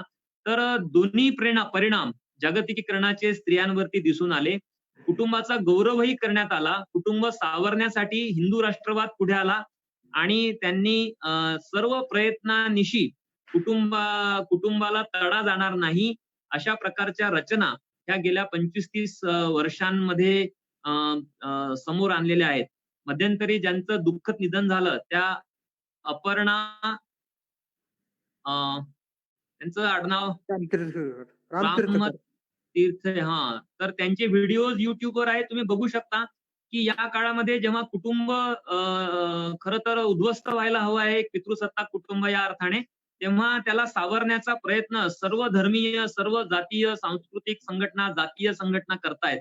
तर दोन्ही प्रभाव हे या LPG ज्याला म्हटलं गेलं, त्या लिबरलायझेशन, प्रायव्हेटायझेशन आणि ग्लोबलायझेशनचे दोन्हीही प्रभाव स्त्रियांवर दिसतात. खरं तर विपरीत प्रभाव जास्त दिसतो, कारण कुटुंब, धर्म आणि राष्ट्र ही जी घटित आहेत, ह्या ज्या रचना आहेत, ह्या रचनांना काही जागतिकीकरणाने मुळापासून हादरवलं नाही. म्हणजे nation as an economic entity म्हणून संपली, पण nation as a political entity, cultural entity म्हणून आजही टिकून आहे. म्हणून स्त्रियांना या विकृत अशा राष्ट्रवादाचा बळी आजही व्हावं लागतं. धार्मिक दंगली झाल्या किंवा परराष्ट्राविषयी जर काही हल्ले आणि युद्ध झाले तर त्याच्यामध्ये स्त्रिया पुन्हा एकदा संस्कृतीच्या वाहक, कुटुंब सावरणाऱ्या होम मेकर म्हणून त्यांची गणना केली जाते, त्यांचा गौरव केला जातो. आणि लॉकडाऊनमध्ये आपण अनुभवलं की स्त्रियांच्या ह्या भूमिकेचा गौरव करण्याची भूमिका ही कुटुंबांमध्ये घेतली गेली. तर याचे दोन्ही परिणाम दिसतात, पण विपरीत परिणाम जास्त आहेत. असंघटित क्षेत्रामध्ये ह्या स्त्रिया आहेत. त्या कागद कागदपत्रा गोळा करत असतील किंवा त्या झाडू कामगार असतील किंवा त्या नर्सिंगचं काम करत असतील किंवा आशा वर्कर्स असतील किंवा विड्या वळत असतील किंवा सर्व प्रकारचं इन्फॉर्मल सेक्टर जे आहे त्या सेक्टर मधलं अल्पवेतनिक श्रम मोठ्या प्रमाणावरती स्त्रिया वेचत असतात. तर या जागतिकीकरणाच्या काळामध्ये असं म्हटलं जातं की श्रमाचं महिलाकरण झालं, फेमिनायझेशन ऑफ लेबर असं त्याला म्हटलं गेलं. तर हे जे श्रमाचं जे महिलाकरण झालं, स्त्रीकरण झालं, त्याच्यामधून त्या स्त्रियांचे श्रम हे भांडवलदारांना अल्पवेतनी रूपामध्ये उपलब्ध झालेत. तर हाही परिणाम या एलपीजी धोरणाचा स्त्रियांवर झालेला आहे. त्यांचे मूलभूत प्रश्न बाजूला पडले आणि सिम्बॉलिक त्यांचे पातळीवरती त्यांचे प्रश्न हे पुढे आणले गेले आणि ते सुद्धा सोडवले नाहीत. म्हणजे पार्लमेंट मधल्या आरक्षणाचा प्रश्न हा प्रतिकात्मक होता, पण तो प्रतिकात्मक प्रश्न सुद्धा सोडवण्याकडे कल हा या आजच्या तथाकथित राष्ट्रवाद्यांचा नाही आहे. याहून आपल्याला लक्षात येईल की जागतिकीकरणाचा मोठा विपरीत परिणाम हा स्त्रियांच्या जीवनावरती झाला. काही मुद्दे पुढे आलेत खरं, की LGBTQ मुद्दा असेल, सेक्शुअलिटीचा मुद्दा असेल किंवा स्त्रियांच्या विवाह वगैरे संदर्भातल्या काही धारणांना तडा देणारे काही निर्णय आलेले असतील, पण हे जी उपलब्धी होती ती कमी होती आणि स्त्रियांनी जे गमावलं ते त्याची साईज म्हणजे त्याचा आकार मात्र जास्त होता असं आपल्याला दिसून येतं.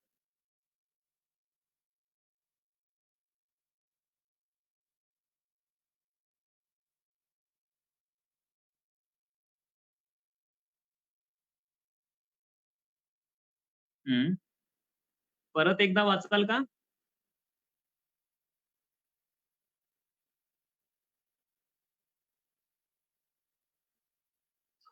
ओके. हा तर खूप मूलभूत असा प्रश्न आहे. स्त्रीवाद्यांमधल्या वेगवेगळ्या प्रवाहांनी हा प्रश्न हाताळलेला आहे, की स्त्रियांना एक सन्मानजनक वागणूक, एक व्यक्ती म्हणून वागणूक, सन्मानजनक म्हणण्यापेक्षा व्यक्ती म्हणजे तिचे काही अधिकार आहेत, तिच्या काही भावभावना आहेत, तिच्या सेक्शुअलिटी पासून ते तिच्या निर्णया क्षमतेपर्यंत तिचा अधिकार हा तिच्या व्यक्तिमत्वावर असला पाहिजे. आणि तो जर अधिकार तिला बहाल करायचा असेल तर कुटुंबापासून जी की काही केवळ एक प्रायव्हेट स्पेस नाही आहे, ती सुद्धा पब्लिक स्पेसच आहे.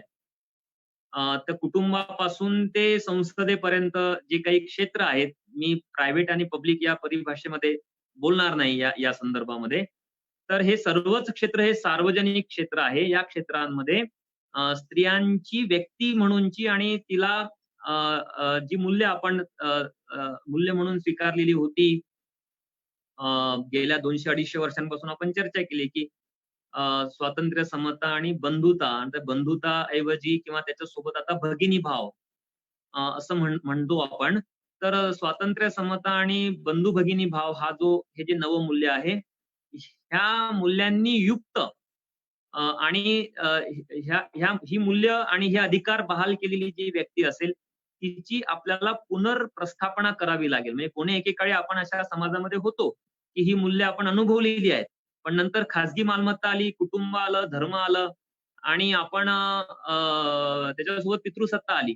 तर याची पुनर्प्रस्थापना आपल्याला करावी लागेल आणि ही पुनर्प्रस्थापना करण्यासाठी तुम्हाला कुटुंबापासून धर्मापर्यंत आणि राष्ट्रापासून ते शिक्षण भाषेपर्यंत ह्या सर्व क्षेत्रांच्या पुनर्रचनेचा प्रश्न आपल्या समोर आहे.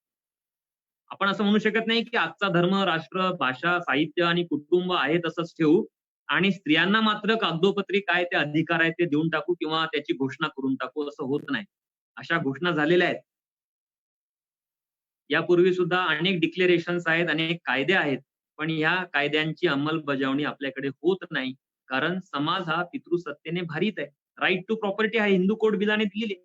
किती टक्के स्त्रिया घेतात याचा लाभ?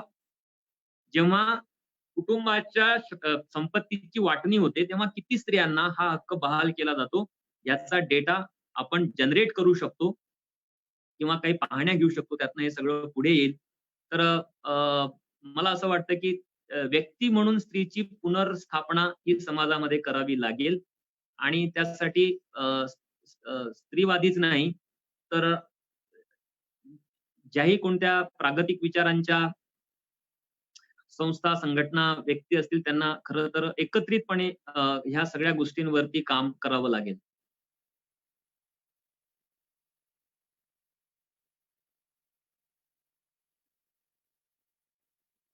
हो.